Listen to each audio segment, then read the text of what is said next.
Do I think that there could be a transition period throughout the season? Again, this is just my speculation. I don't know for sure. I could also see that route. I don't think there is a time in 2025 where we see someone besides Mo as the president of baseball operations. It doesn't mean that how the Cardinals do things is it going to stay the same. We could see a ton of changes. They've alluded to it before. I mean, there's going to be something at the end of the season where they address these changes in full. So while I can't really definitively say, I would be shocked if Mo is gone in 2025, but I do think they might be changing how they structure the dynamic in the front office. That was Katie Woo on with us earlier this week, and what we didn't know at the time, and we do know now, is that she was working on a long, scathing piece, honestly, about the St. Louis Cardinals. That was posted earlier today over on The Athletic with Tanner Hendrickson and Grant Francis. I'm Brandon Kiley. You're listening to BK and Ferrario here on 101 ESPN. T-Bone, the Cardinals are finally willing to admit that they have a problem, and that's good because we've all seen it on the outside looking in for a long time. But now we are getting quotes from within about just how bad this is for them within their minor league system. It sounds like they're mostly okay with what's taking place at the major league level. But they understand the basis, the foundation for the St. Louis Cardinals is what they have within their minor league system, and it has crumbled. Here are some quotes. These are courtesy of Katie Woo over in The Athletic. You should read the full piece over there today and subscribe if you haven't already. These are some quotes from people within the Cardinals organization to Katie Woo that she had earlier today in her piece. Quote, "We are in trouble," according to one team employee. "This is not easily fixable within the next year or the year after. This is going to take some time," end quote. Another one, "I don't know how this was effed up so bad over the last few years." Another quote, "People would always ask in the minors, do you care about winning or do you care about developing players?" This is according to a staffer to Katie Woo. "The answer would be, we develop winning players here. We no longer develop those winning players." Again, one more from Katie's piece. This is courtesy of a staffer within the Cardinals organization. Quote, "When guys get to the majors, they're not ready. They have so many warts that they have to get taken care of at the big league level," end quote. T-Bone, these are significant quotes coming out of the Cardinals organization. They are finally admitting that they have a problem that they need to address, and it sounds like they are ready to address that problem. As I read this piece earlier today, my biggest takeaway was it's about damn time. That's it. That's all I could think as I'm reading through all of these different quotes, all of these different anecdotes that have taken place over the last few years. It's about time that they recognize what we've been saying on the outside. How many times have we gone to press conferences where Bill DeWitt Jr. or John Mozeliak are standing up there at the podium and they're asked, "How do you view your current model for success?" And they say, "Well, our model is being tested and we'll see how it holds up." Well, we have now found out 3 consecutive seasons in which the Cardinals model has not held up. Really, over the last 2 years, Cardinals model has not held up. And here in St. Louis, that's not good enough. At a certain point in time, you have to recognize the obvious, which is that your system is busted and it is time to fix it. And now we get to find out and we get to judge them on their successes or failures within that system. This offseason, they're planning to address it. What did you make of the piece earlier today from Katie Woo, which is going to be the basis for the majority of our show throughout the day? 314-399-9646 is the Air Comfort Service text line to get involved. You can check us out on YouTube as well, youtube.com/101ESPN STL. T-Bone, what'd you make of what you read earlier today in Katie Woo's piece on The Athletic? Had a lot of the same reaction as you did of it's about time that they come to this conclusion because we said it. I'm going to go even back to last year. This year, they've been somehow above 500. But looking at last year, their pitching just didn't suddenly fall off of a cliff. It had been coming. You could see that the iceberg was coming to sink the ship. And they didn't yell iceberg ahead. And that's why you saw them hit the iceberg and sink. So it's no surprise that the system has led to where they're at the big league level. When you have to keep going to free agency to replenish a consistent amount of holes on your big league roster, it at some point is going to bite you and it's going to rear its ugly head. And that's what we've seen at the big league level. Now, again, it's another one of these classic Cardinals things where it's a weird order of operations to where they're going to finish above 500 this season. If Paul Goldschmidt and Nolan Arenado have Paul Goldschmidt and Nolan Arenado seasons, we're not having this conversation today. We're talking about potentially the playoffs, and they continue to run it back with their current model that is not working down in their minor league system. So It's a weird order of operations that they got to this point, but I'm glad that they did, because they have to take a major dive and a major deep dive into what the issues are that are plaguing their minor league system, because if you do not have a pipeline to supplement your big league roster, it is very hard to sustain a winning ball club at the major leagues. Man, it's interesting because I do wonder sometimes. Like, I agree with everything they're saying. Their minor league system has not... It's clearly not up to snuff, and we'll get through a bunch of the things that were in this piece by Katie throughout the day-to-day. There's a lack of investment down there in technology. There's a lack of coaching down in the minor league system right now. Like, it seems like they have been stuck in 2010, and I've made the comparison before. Baseball right now is kind of similar to technology in terms of, like, if you have an iPhone that was made in 2014, you're like 30 years behind, even though that's only a decade. Just in terms of technology, it's like dog years, right? Where each year is like 7 years. And when you fall a little bit behind, dude, it is light years behind some of the other organizations and what they have been able to do over the last decade. And that's where the Cardinals find themselves. So I'm not disagreeing with any of that. That being said, it is strange to me that if your system is so far behind, why are these players coming up to the big league levels and big league level and having success for a season, and then they fail? Because that's really what's happened for the Cardinals over the last 5 years or so. Think about all of the players that we've seen, and we see one full season. It's not like it's a 50-game. It's not Jeremy Hazelbakers that are coming up and raking for a month, and then boom, the league figures them out, and we never see them again. It's not that. It's Jordan Walker comes up last year, has some success, goes back down, and then is awesome the rest of the year. It's Dylan Carlson coming up and as a rookie having an OPS plus of like 20% above league average and then just never being able to repeat that again. It's Lars Nootbaar coming up and being like, whoa, okay, look at this profile. How could you not build around this? And then just not really regaining that form and never taking the next step from that form. It's a bunch of dudes that come up to the big league level, have a year, and Nolan Gorman. And then for whatever reason, it either stagnates or goes off of a cliff.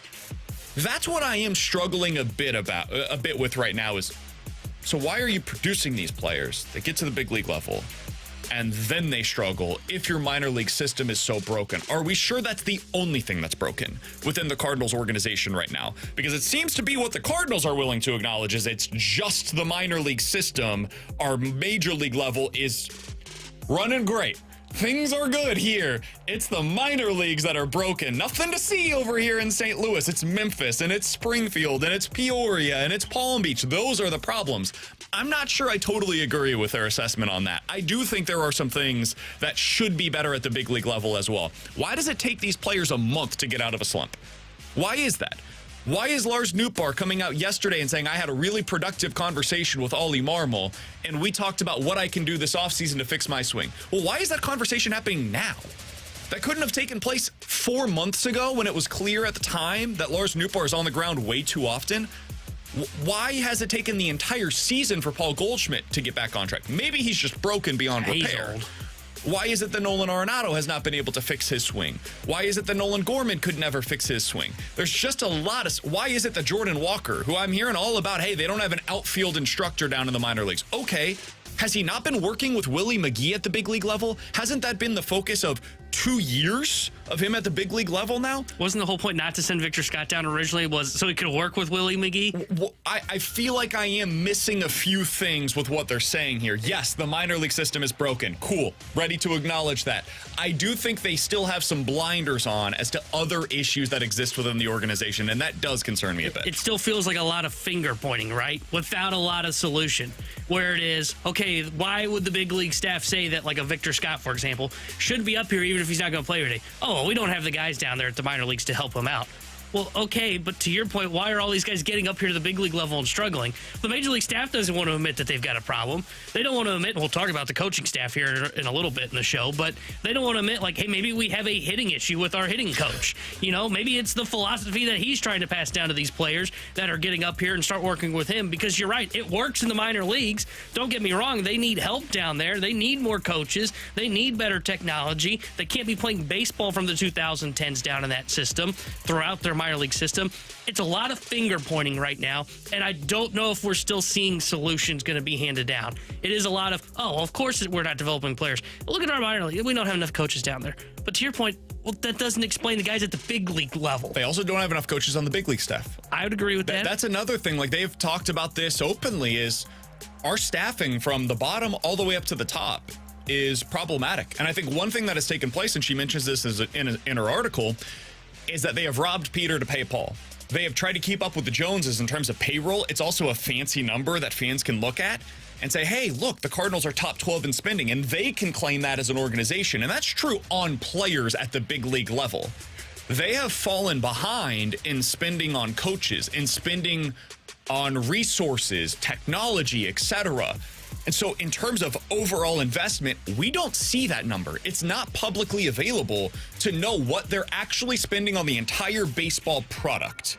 And what they are about to tell us, what they're about to claim during this offseason is, well, we are going to slash payroll, which is just spending on big league players, but we are going to reinvest that in other places. But how can we scrutinize that if it is nowhere to be seen? If we cannot see what those numbers are, it is a claim that is easy to make and hard to be able to observe as a neutral arbiter, right? So that is something that I do fear a bit. This is something that a lot of cheaper organizations claim as well. Hey, don't look at the payroll at the big league level. Look at the other stuff that we're able to do on spending. We'll see. Maybe the Cardinals will be a team that actually follows through with that. I hope they do. But it is something that I always have a skepticism about, because it's super easy to claim and way harder to be able to do. How long have we been talking about a pitching lab that's supposed to be going up down in Palm Beach? Like 5 years? Yeah. Guess what, guys? Zero construction has been done on that. That's not exclusively on the Cardinals. There's a bunch of stuff down in Palm Beach that still exists there. Hey, man, if they really wanted to get that thing done, I have a feeling they could have probably had it done at some point in the last 5 years. I wouldn't worry about it. They're working on it. You know, it's really hard for Mo to get a bunch of time on his plate to really go down there and build it himself. Yeah, no doubt about it. He's Tanner Hendrickson. That is Grant Francis, and I'm Brandon Kiley. If you guys want to get involved in the show today, 314-399-9646 is the Air Comfort Service text line. I do want to hear from you throughout the day, because there's a lot of conversation that's going to take place. It's more big picture focused as the Cardinals enter their final weekend of the season, and Katie Wu posted a fantastic article earlier today over on The Athletic about how they're viewing this offseason and how it's going to be a bit of a transition year for them. Coming up next, we have asked a lot of questions about what Chaim Bloom's role is going to be in all of this. It sounds like we finally have a firm answer on that. We'll tell you what that is coming up here on BK and Ferrario.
think what we did was we brought him in to get an independent view of how we do things, and ultimately he's going to present to myself and ownership on what types of changes he might do. And obviously we've been together a long time, my group, and change is inevitable. Things are going to start to change, and so really I just want to make sure that we have a long-term strategy on what that looks like. And as the next year comes and goes, we have some steps we can take to start implementing those changes over the long view. That was Cardinals president of baseball operations John Mozeliak right at the trade deadline when asked about the role for Chaim Bloom, the transition plan that is currently in place, and how Chaim Bloom plays into all of that. At the time, he was not prepared to answer questions on what Bloom's role is going to be long term. Well, since then, we have heard that the Cardinals' Gary LaRocque is going to step down in his current role as the director of player development. And according to Katie Wu, Chaim Bloom will be the one that is overseeing the minor league system. Chaim Bloom, quote, who shaped the Tampa Bay Rays into a player development powerhouse before enduring a turbulent stint as a general manager of the Boston Red Sox, joined the Cardinals earlier this year as a consultant to audit the club's minor league operations. Bloom has since joined the front office in a full-time capacity. He will be charged with making changes in the Cardinals farm system based on his findings. His first and most pressing task is to hire a new director of player development. So Bloom is now fully invested in the Cardinals minor league system. He is officially a member of the Cardinals front office, and he's going to be hiring whoever it is that takes over for Gary LaRocque. And that is a position that we were talking about previously, T-Bon. I think we even talked about this yesterday. Do you really want Mo to be hiring for that position if Mo's not going to be the guy that oversees the minor leagues beyond next year? My answer to that was no. Your answer to that was no. And it sounds like the Cardinals' answer to that was no. I do find it a bit curious that Chaim Bloom is in the front office, but he's not going to be president of baseball operations. That's going to be Mo. And he's going to be hiring the player development guy, but he's going to be overseeing the player development guy. Like, the roles here are interesting, if nothing else.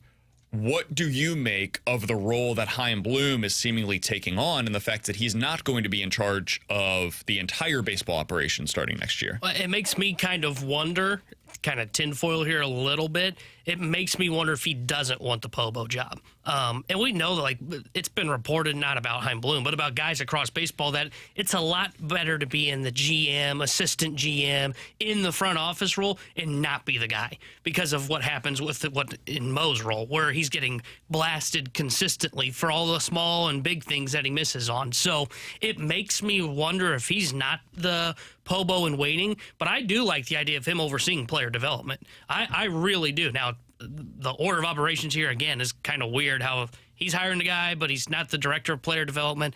I don't know. But I do like the fact that he will be overseeing player development because he was really good at it in Tampa Bay. You look at his time in Boston, and Katie's right. It was a iffy job that he did in Boston. But the one thing that he does have as a positive for him was the fact that he was able to draft and sign most of their rotation now. Most of the pitching that Boston had success with this season was with guys that Chaim Bloom brought in when he was the Pobo with Boston. He didn't win there. He was not very good at the trade deadline stuff. I think he was always caught in the middle, which who's that sound like a lot of.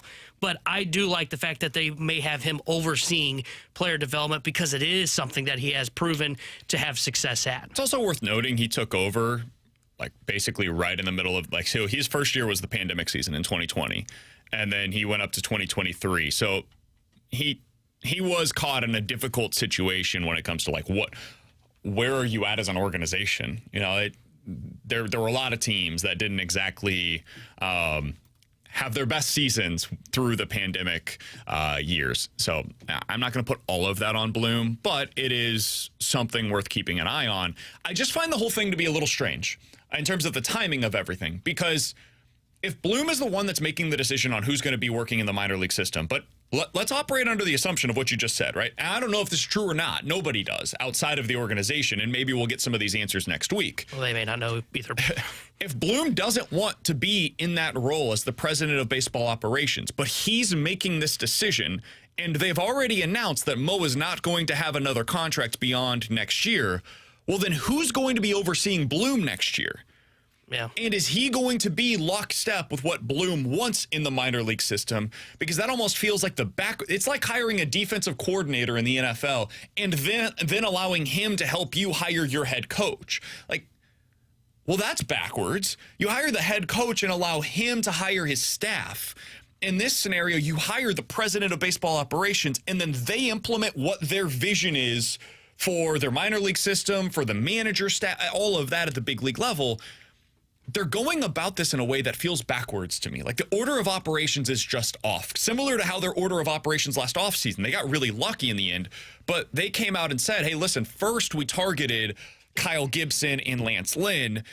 And then when we got them locked in, we were able to pivot to Sonny Gray, and they almost were too late, according to Sonny Gray and his agent. They called it the last minute. Sonny said, hey, this is something that I would really like to get figured out, and then they made it work.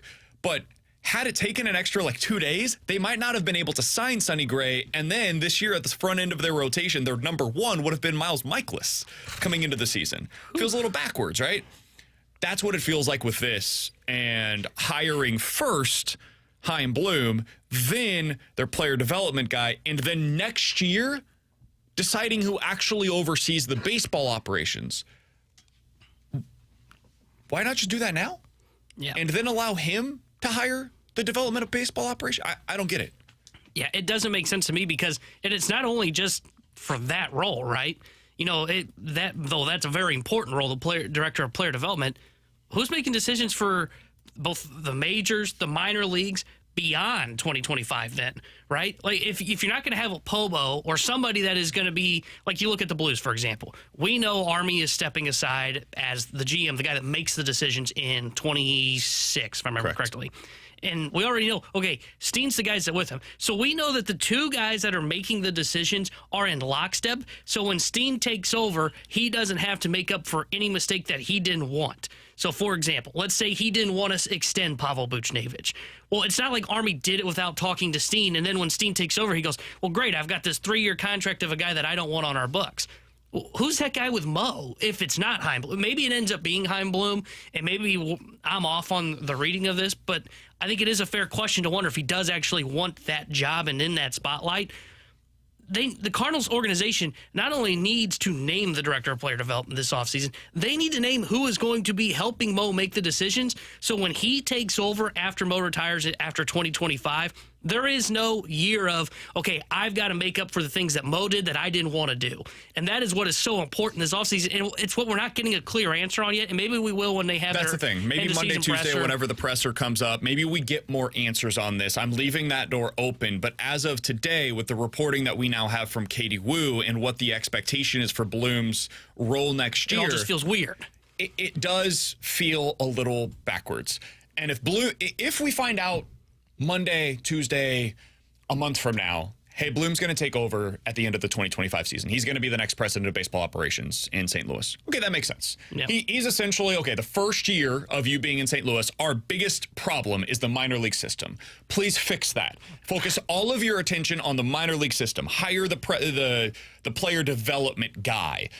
Get everything in place in terms of the coaches that you want down there. Get all of the analytics people that you want to be able to just report specifically to the minor leagues. Get them in place. Fix this structure for us. Get our technology up to course. That's fine, if that's the plan. I just hope that plan is spelled out and put into place now, instead of us getting to this point next year and everybody wondering, yo, who's running the baseball department? Yeah. And then getting to this point next season and wondering, do they have the same vision for the minor league system that Chaim Bloom did? Or was that just a completely wasted year and now they have to start all over again? Because I go back to the quote that there was in Katie Woo's piece where somebody within the organization said, we're in trouble. This is not easily fixable within the next year or the year after. This is going to take some time. You better get ahead of it. Yeah. And it better be going in the right direction starting now, because if it's not, you wasted next year, you wasted this year, you wasted last year, and now we're talking about 3-4 years before you really get things back on track. Yeah, and the other thing for me, like, if this is Chaim Bloom and he is the next Pobo, the thing I wouldn't understand if like waiting 2 years to then eventually name him like, oh, surprise, in the final month of Mo's last year here, Chaim Bloom's the guy that's running it. It's not like Chaim Bloom is a guy that had to come into the organization and kind of learn the ropes, right? He didn't need to. He's done this before. He's worked in player development with the Rays. He was the Pobo for the Boston Red Sox. It's not like the Alexander Steen situation where it was, this is a former player that's in like year 2 of being in a front office. That makes more sense to have him kind of go 2 years, Armstrong. I hate to say it this way because it's kind of childish. Just hold the hand a little bit. Let's make sure we get there, and then we'll finally set you free, and now you can go make all these decisions. Chaim Bloom's made these decisions before. He's done the Pobo thing before.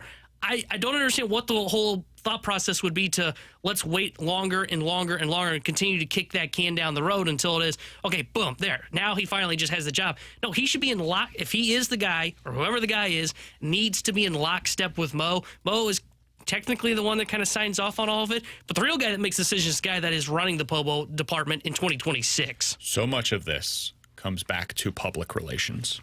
So much of it. They're not very good at it. And over the last couple of seasons, we've talked time and time and time again about how the Cardinals have an issue with their PR. And this is not like calling out their communications directors or anything like that. It is the people that are in charge within the organization that speak directly to the fans through the media and do not make it clear what their plans are, or at times speak down to the media and to the fans. And when that happens and you get into a spot like this where you do need to clearly spell out what your plans are, it means that you have lost the benefit of the doubt by both the media and by the fans. And it's earned. It's not something that the fans have just placed upon the organization. The organization has earned this skepticism from their fans. So when they have that press conference next week, and it is expected that they will actually do so this year, unlike last season where they did not have an end-of-season press conference, I hope they are willing to spell out exactly what their plans are. The Blues have done that. And it, I think, has earned them the grace of the fan base that over the last couple of seasons, things have not gone the way that anybody inside of that organization would have preferred. But they've acknowledged where they are as an organization. They have been aggressive in trying to move things forward. And fans can live with that as long as that they're not sold a bag of goods. And as long as they understand, okay, this is what our plan is. This is how we're getting to the ultimate prize. It's going to take a minute. Bear with us. But I think along the way, we're going to be able to communicate what our plan is, what it looks like, and how it will be enacted. The Cardinals have not done that in a really long time with this fan base. And it's time for them to do that. Next week is their opportunity to do so. This piece from Katie is a sign of them potentially getting there. Now we get to find out next week exactly how much they're willing to acknowledge and how much they're willing to share with their fans of where they're at right now as an organization and what the future is going to hold. We'll see. Yeah, I'm sure they'll nail it this time around. Coming up next, speaking of nailing it, a couple of years ago, they made a big trade. They decided to trade Randy Arozarena because the organization was prioritizing defense over offense. Are they going to fall into a similar pitfall this offseason with another young player that's shown an ability to hit at the big league level? We'll talk about who that player is and why he, to me, is the player that cannot get away. We'll tell you who that is next year on 101 ESPN.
Grant Francis here with a SportsCenter update driven by Johnny Londoff Chevrolet and Johnny Londoff Autoplex. Last night, Cardinals fell 10-8 in the series finale in Colorado.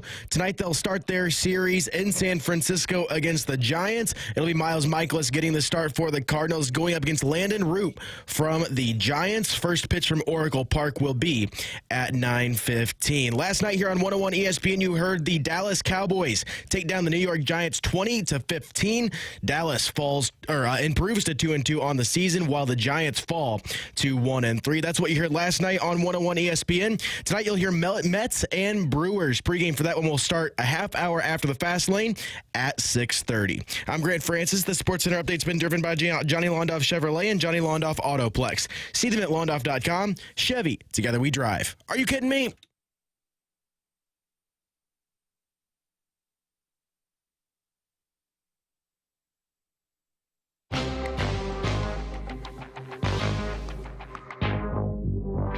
All right, so what's the Cardinals' plan with Ivan Herrera? Because to me, he could be for them this offseason what Randy Arozarena was for them previously. And I'm not trying to say like Ivan Herrera is going to go on to be Babe Ruth over the course of a postseason. That's not my expectation here. But Randy Arozarena was exactly the kind of bat that the Cardinals were needing after they traded Randy Arozarena. Right-handed hitter in the outfield, 15-20% above league average offensively. He was not, after that October, like the superstar that people made him out to be at that point, but 815, 775, 789, and 720 OPS. That's a good hitter. A player that can absolutely help you offensively and far more consistent than the guys that the Cardinals have had in their lineup over the last few seasons, especially in the outfield. They've been lacking that. Well, they decided to trade him away, and we now know, based on some of the reports that have come out since that deal, they did so because they prioritized defense over what Randy Arozarena could bring with his bat. They're doing something similar right now behind the plate. Ivan Herrera has deficiencies behind the plate as a catcher. There's no way to ignore it. He's terrible at throwing out runners. The Cardinals have acknowledged it. He's acknowledged it. He's got to get better. His arm is so bad that he has thrown out 7% of the would-be base runners so far this year. Ooh. It's one of the worst rates in all of Major League Baseball. And he's allowed like 50 base stealers so far this year. It's really bad with him behind the plate. And yet, when he's hitting, he's one of the most productive players on the Cardinals. T-Bone, do you know how many active players currently on the Cardinals roster have a better OPS on the season than Ivan Herrera? Oh, okay. So he's at a 794. I'm going to say Burley's probably dropped below him. Maybe not. I'll go one. It's probably zero active players. Now, Wilson Contreras is above him on the year because he's at an 850, but he's not active currently. Ivan Herrera, among active players, by 40 points, has the best OPS on the team this year. He's at 794. Next best is actually Lars Nootbaar, believe it or not, at 754. Third is Brendan Donovan at 747. Fourth is Lucan Baker at 737. And then the aforementioned Alec Burleson at 730. Ivan Herrera is a good player, man. This guy can really hit. And if you want to hear the catchers in the past decade that have been as productive at his age as he's been so far this year, here's the list. Adley Rutschman, William Contreras, Cal Raleigh, Alejandro Kirk, Gary Sanchez, Wilson Contreras. In other words, if you're this productive at this age, at that position, you can rake. Full stop. My concern this offseason, T-Bone, and this is getting back to what we had talked about in the previous couple of segments, is, okay, you've got this plan, it's in place. What does that mean for your team, though? My concern is they're about to make a similar mistake with Ivan Herrera that they made previously with Randy Arozarena, because they're prioritizing Pedro Pajes and what he brings behind the plate defensively over Ivan Herrera and what he can bring to the team as a bat. What do you see as Ivan Herrera's future here in St. Louis? Well, I hope the future's here in St. Louis, because I'm with you, and I'm actually glad to hear Contreras was on that list, both of them, because I've always, watching him play this year, I felt like you had a mini version of Wilson Contreras, a catcher that is bat first, that a little bit left to be desired defensively. Now, granted, Wilson Contreras has made himself a pretty good defender behind home plate.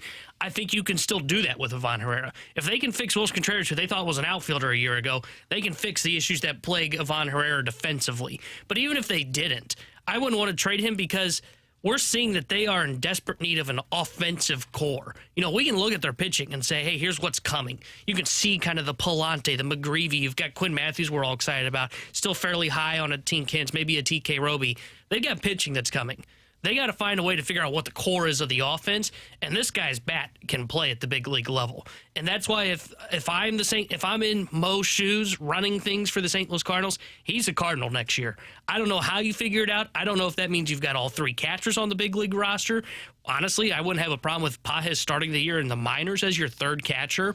I don't mind if you wanted to go the route of, okay, maybe we consider a position change for Ivan Herrera. Maybe we get him reps at first base, for example, or we just make him an everyday DH. I think, honestly, they may benefit from viewing the DH as an actual position rather than hey, this is where we get guys kind of days off. Or you explore the route of maybe even moving someone like a Wilson Contreras, for example. If you're going to go the route of, hey, we need to go younger, we need to figure out what we have, we're also going to cut payroll and kind of reinvest that, supposedly, into our minor leagues, well, it's not a shot against Contreras, but somebody would probably still value him. And now I free up that spot to carry both Pages if I want to for his defense and also for Ivan Herrera to have his bat in the lineup every single day. To me, he cannot be a guy that gets out of St. Louis this offseason because I'm with you. I would rather prefer his bat. I think it was Keith Law who we had on once talking about him. He said, I will take his potential of 15 bombs over the potential of the guy that can throw out base runners on the bases. 314-399-9646 is the Air Comfort Service text line to get involved in the show. Coming up here in just about 5 minutes or so, we'll get to Ask Us Anything. So if you guys have any questions, sports or otherwise, we'll get to them coming up shortly. From the 618, another terrible take, thinking that Herrera is an everyday bat for the Cardinals. This is probably the most fun show of the day to listen to because the takes can be so comical. Thanks for making me chuckle today. Well, we're glad you have fun. In what way is he not an everyday bat? Like, would you like to see a guy that hits for average because he's batting .298? Would you like to see a player that gets on base? He's getting on base at a 37% clip, which is elite in Major League Baseball standards.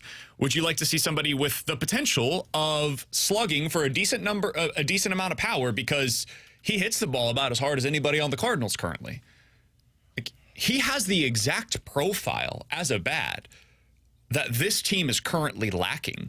So much so that if you went into next year and you were doing a full-blown youth movement and they do what you say, T-Bone, and they said, you know what, we're going to go ahead and not bring back Paul Goldschmidt.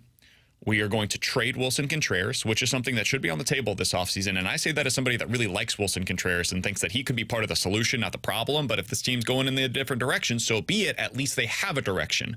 He could be your three-hole hitter, Ivan Herrera could next year. And I wouldn't blink an eye at it. He had cleanup yesterday. It would make sense because of all of the things that he brings to the table. Again, batting average is about 300, as good as anybody on the team. On base percentage is the best on the team.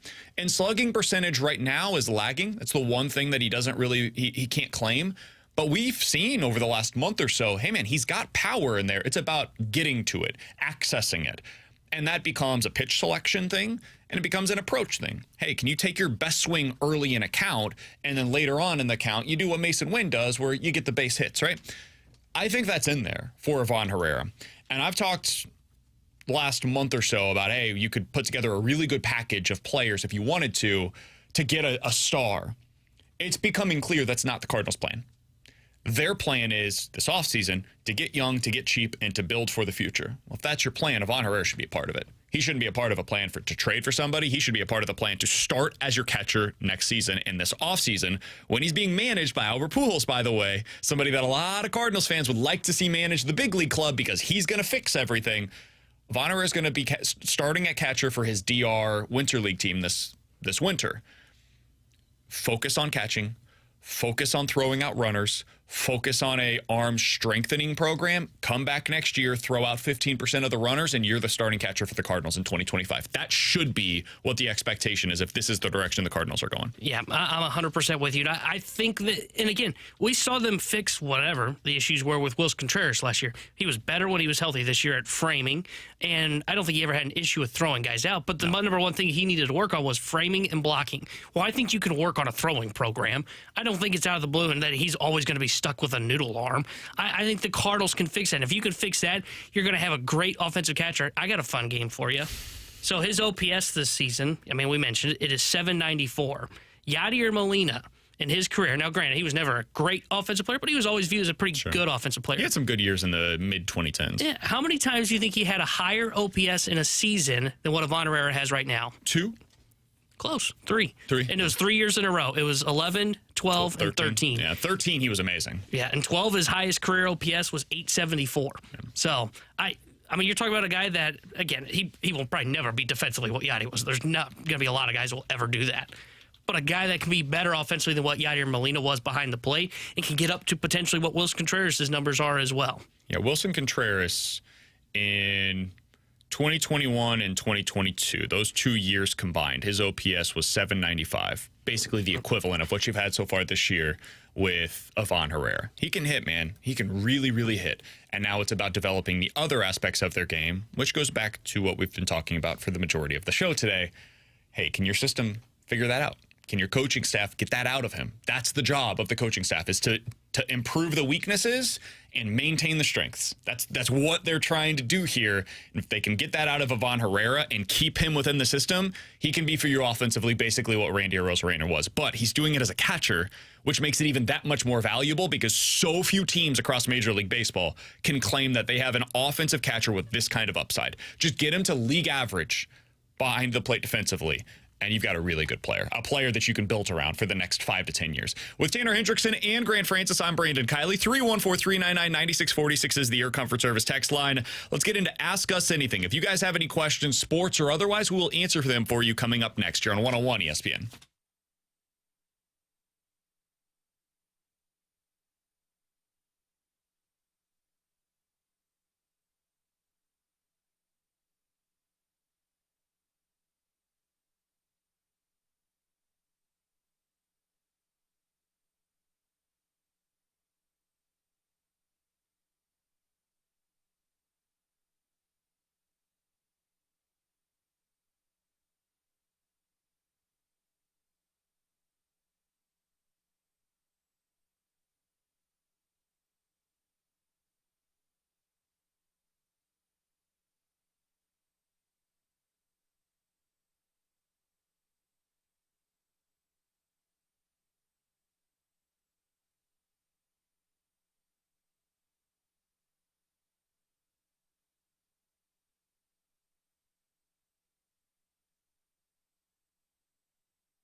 got questions, we may have the answers. Maybe.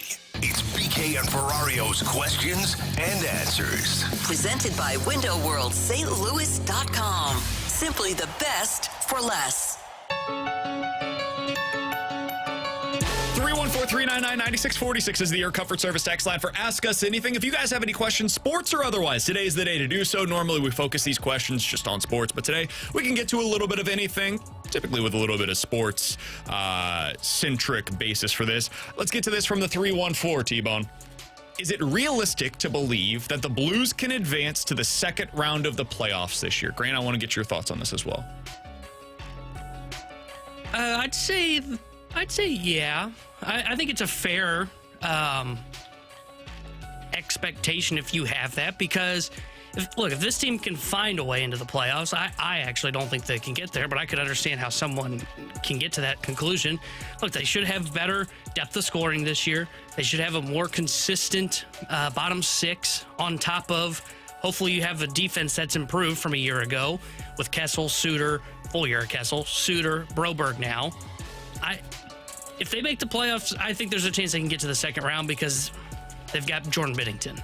And that right there alone, if you believe they're a playoff team, yeah, it's fair for you to have an expectation that they can get to the second round, in my opinion. Real quick, I think that if you're going to see them do that, it will be in the way that the Vancouver Canucks did last year. That's your formula. Coach that came in, implemented a system, it took off, and it took hold the second year of him being there in full-time capacity. They also added some depth to their lineup. They had great goaltending there. Defensively, they were a lot better. Structure-wise, they were much better. That is your formula to do so. Like Dallas, Colorado, Edmonton, Florida, Boston, New York, and Carolina. Those were the other 7 teams that made it to the second round of the playoffs. We could have called all of those on opening day of last year, and it wouldn't have been a surprise. Vancouver is your formula as to how that happens. Grant, do you think? I don't think, by the way, it's a fair expectation. I think it's a fair hope.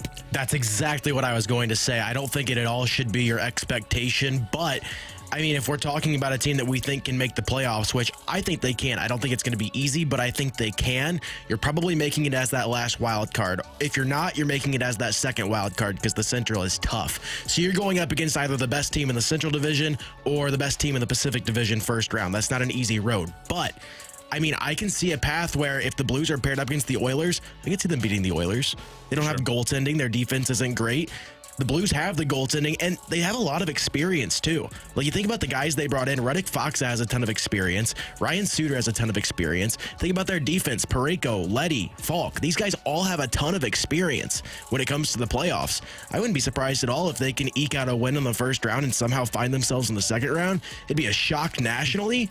But here in St. Louis, I don't think that would be a huge shock at all. 314-399-9646 is the Air Comfort Service text line. Have your guys' expectations for Mizzou football changed after the first 4 games of the season? I know I'm on an island on this. No, they have not at all. The offense, I did a deep dive on this week.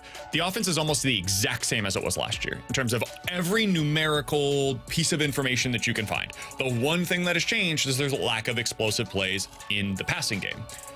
It's not hard to see that whenever you're watching the games. And the question is, do you believe that they will get that back on track or not? If the answer is yes, you think they can, well, then you should think that they expect this team has every bit the opportunity that they did a year ago to go 10-2, 11-1, schedule's weaker. If your answer is no, then yeah, probably your expectations have changed. I personally believe that they're going to be fine in that regard. It's the same quarterback, the same offensive weapons that you had a year ago with the same play caller in place. So I don't believe that just suddenly goes away. I think they're going to be fine. So yeah, my expectations are every bit as high right now as they were going into the season, and maybe higher because I think the defense is a little better than what my expectations were because they lost so much talent. I didn't know how that was going to go. I think most of their replacements have been good in that capacity. I know T-Bone disagrees with me. I don't know if I disagree completely. I don't even know if they don't figure out the explosive play issue, I'm not even sure how much of a problem is because their schedule's so easy. Because I don't think Oklahoma's real. I don't think Texas A&M's real. Really, the only game I look at on their schedule, like right now, that I would say is a loss is Alabama, and we'll see how real that is when they play Georgia this weekend. I think the only thing that's changed for me in terms of my expectation is I thought that they would be a team that would make the playoff. I still believe that. But I thought they'd be a team that could maybe make some noise in the playoff. Maybe win a round, maybe 2, depending on the matchup. now I look at them and I go, they're going to be a playoff team because of the product of the 12-team playoff, and I don't know if they can win it. Depending on the match, maybe they end up getting like the group of 5 team, but I don't know if I see them as a threat in the playoff anymore. Sure. I don't know that I felt that way going into the season either, though. I thought they could be a top 12 team, and then we'll see what happens when they get there. Yeah, and I thought I would look at them and say, okay, I see the path for a win or two maybe in the playoff. Right now, I don't know. I'm a lot lower on the Missouri Tigers than you are, but granted, I'm a hater of the Missouri Tigers too. Exactly. You're an Illinois fan. I don't think the They're going to win this weekend. I can't lose. I don't think the expectations should be lowered. I mean, every team has that game that you look at and you're like, ugh. Like Alabama almost lost to USF for the second year in a row, by the way.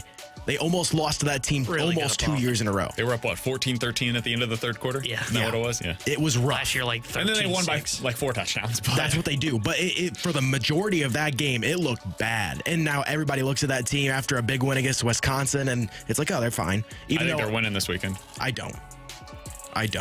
I still am not super high on Bama. I think they're good. I don't think they're great. I think they'll make the playoff. I don't think they're as good as they have been in years past, and I think Georgia beats them this weekend. I don't think there's a great team in college football this year. I agree with that. I think the closest thing to a great team is Texas, and I'm not sure they're great. I don't think they're as good as they were last year. I think they had better weapons last year. A.D. Mitchell, Xavier Worthy, your guy from the Rams, Whittington. Yeah. I think they had better weapons last year, better running game last year before their running back went down. I don't think there's a great team in college football this year. I think there's a lot of good ones. It's funny because I think they're a great team in college football this year because there's a lot of good ones. I think they're, to me, the clear best team in the country. Like, if you told me who's winning the title right now, I would put money down, a bunch of money down on Texas. You can do that over on the Circus Sports Circus Sports app, in the state of Illinois. From the 314 for BK, not that you would pressure your son to play any sports, but is there one that you would like to see him play? I played football growing up. I would like to see him play football. That is going to be a conversation that my wife and I have at some point in time. I was gonna say. Yeah. Good luck with that one. I would like to see him play soccer. Like, we'll probably do the Kickaroos thing that a lot of parents put their kids into. I think that starts at like 18 months, so we'll definitely do that. I want him to explore a bunch of different things. I would like him to try baseball. I want him to try soccer. I want him to try football. I played volleyball for a year growing up as well. Really? It's a really fun sport. You can play it forever. I would like him to try golf. It's something that I never got into, but I think it's a good thing to have, no pun intended, as a club in your bag. So I'd like him to try a little bit of everything. Find out what he likes, find out what he doesn't, and then we'll go from there. See what he enjoys. All right, last thing here. What was everybody's first job? Mine was as what were we called? A soda mixologist, where I worked at a soda shop. Where you pour soda into a cup? Whoa, there was more than that involved. Sure. Like, if you wanted like a specialty at this place, Ginger Ales is what it was called. There's a couple out east. Olney, Illinois was where the first one ever opened, and I worked there. Like, marshmallow sweet tea was a big one. That was that sounds actually pretty disgusting. good. And so my mixology job was I would pour about half of the cup full, squirt 2 pumps of marshmallow flavoring in there, fill it up. We had a couple of food items. We had protein shakes. That was my first job as a soda mixologist, I think was my title. That's disgusting. Yeah. What was your, did you have one that you would just make for yourself? Like, what was your go-to there? I never did anything like crazy, but like some people liked like chocolate Coke. Sure. Watermelon lemonade was probably one of my favorites. That was pretty good, but that's not like anything bizarre. Tiger Blood Sprite was a big one. Peppermint Sprite during the Christmas season. Yeah, that one's disgusting. Yeah, I don't know about that. What was your first job? I worked writing for a local newspaper covering my high school when I was in high school, and I also worked at a Red Lobster as a busboy. There you go. That was hell. I was a server at Joe's Crab Shack. That was my first ever job. So yeah, you two getting into the seafood industry? I did. We worked for the same company technically. Oh yeah, that's right. Red Lobster and Joe's Crab Shack back Are then. they the same? Owned by the same really? company. Yeah, I did not know that. Were. I think it's the Dardis? Something like that. Restaurant brand. Alongside Tanner Hendrickson and Grant Francis, I'm Brandon Kiley. Coming up next, are the Cardinals falling into the trap of being too loyal to their staff at the major league level once again? We'll give you the latest update on that next year on 101 ESPN.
The St. Louis Cardinals might be falling into a trap that they have fallen into before, Tanner. You're never going to believe this, but they might be a little too loyal to their big league staff. With Tanner Hendrickson and Grant Francis, I'm Brandon Kiley. This comes from Katie Woo's piece over at The Athletic, which was released earlier today.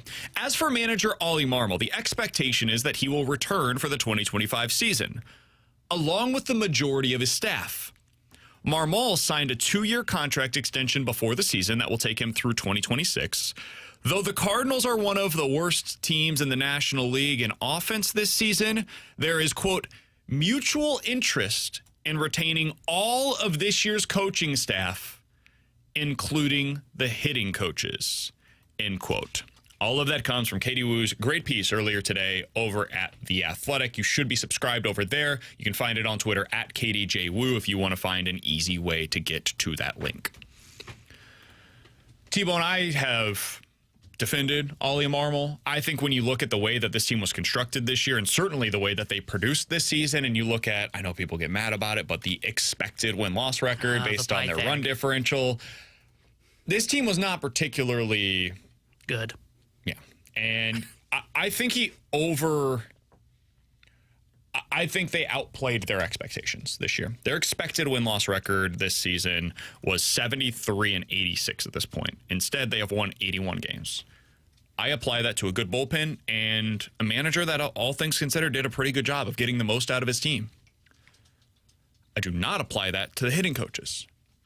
And I know they would fight me tooth and nail on this point. They have. They believe they have good hitting coaches on the staff. My question would be, if you believe in your young talent and you believe in your hitting coaches, then why aren't you getting the production?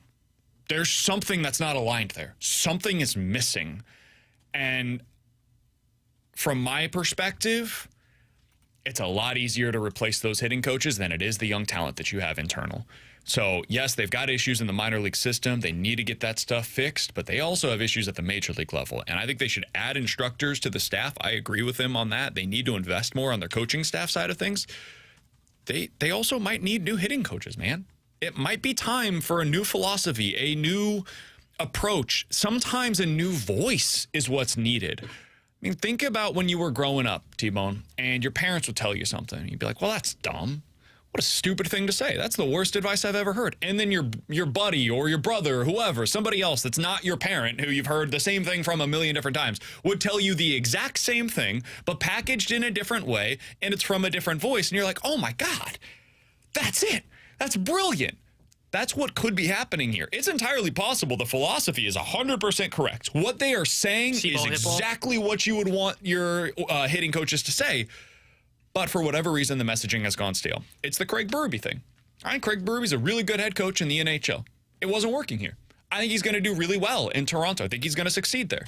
That doesn't mean that it was the wrong thing to do when they decided to fire him. It had gone stale here. It wasn't working anymore. I don't know if Drew Bannister's ever going to be the coach that Craig Berube was. Odds are against it.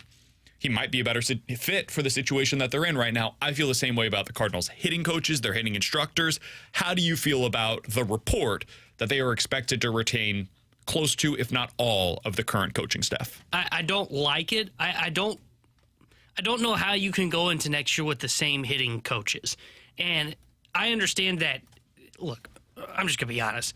Are they really the reason that the Cardinals are where they are right now offensively is because Turner Ward's not a good hitting coach? No, I don't think Turner Ward really impacts the game all that much. But I also know they probably need a new approach. I mean, look at how bad they are with runners in scoring position.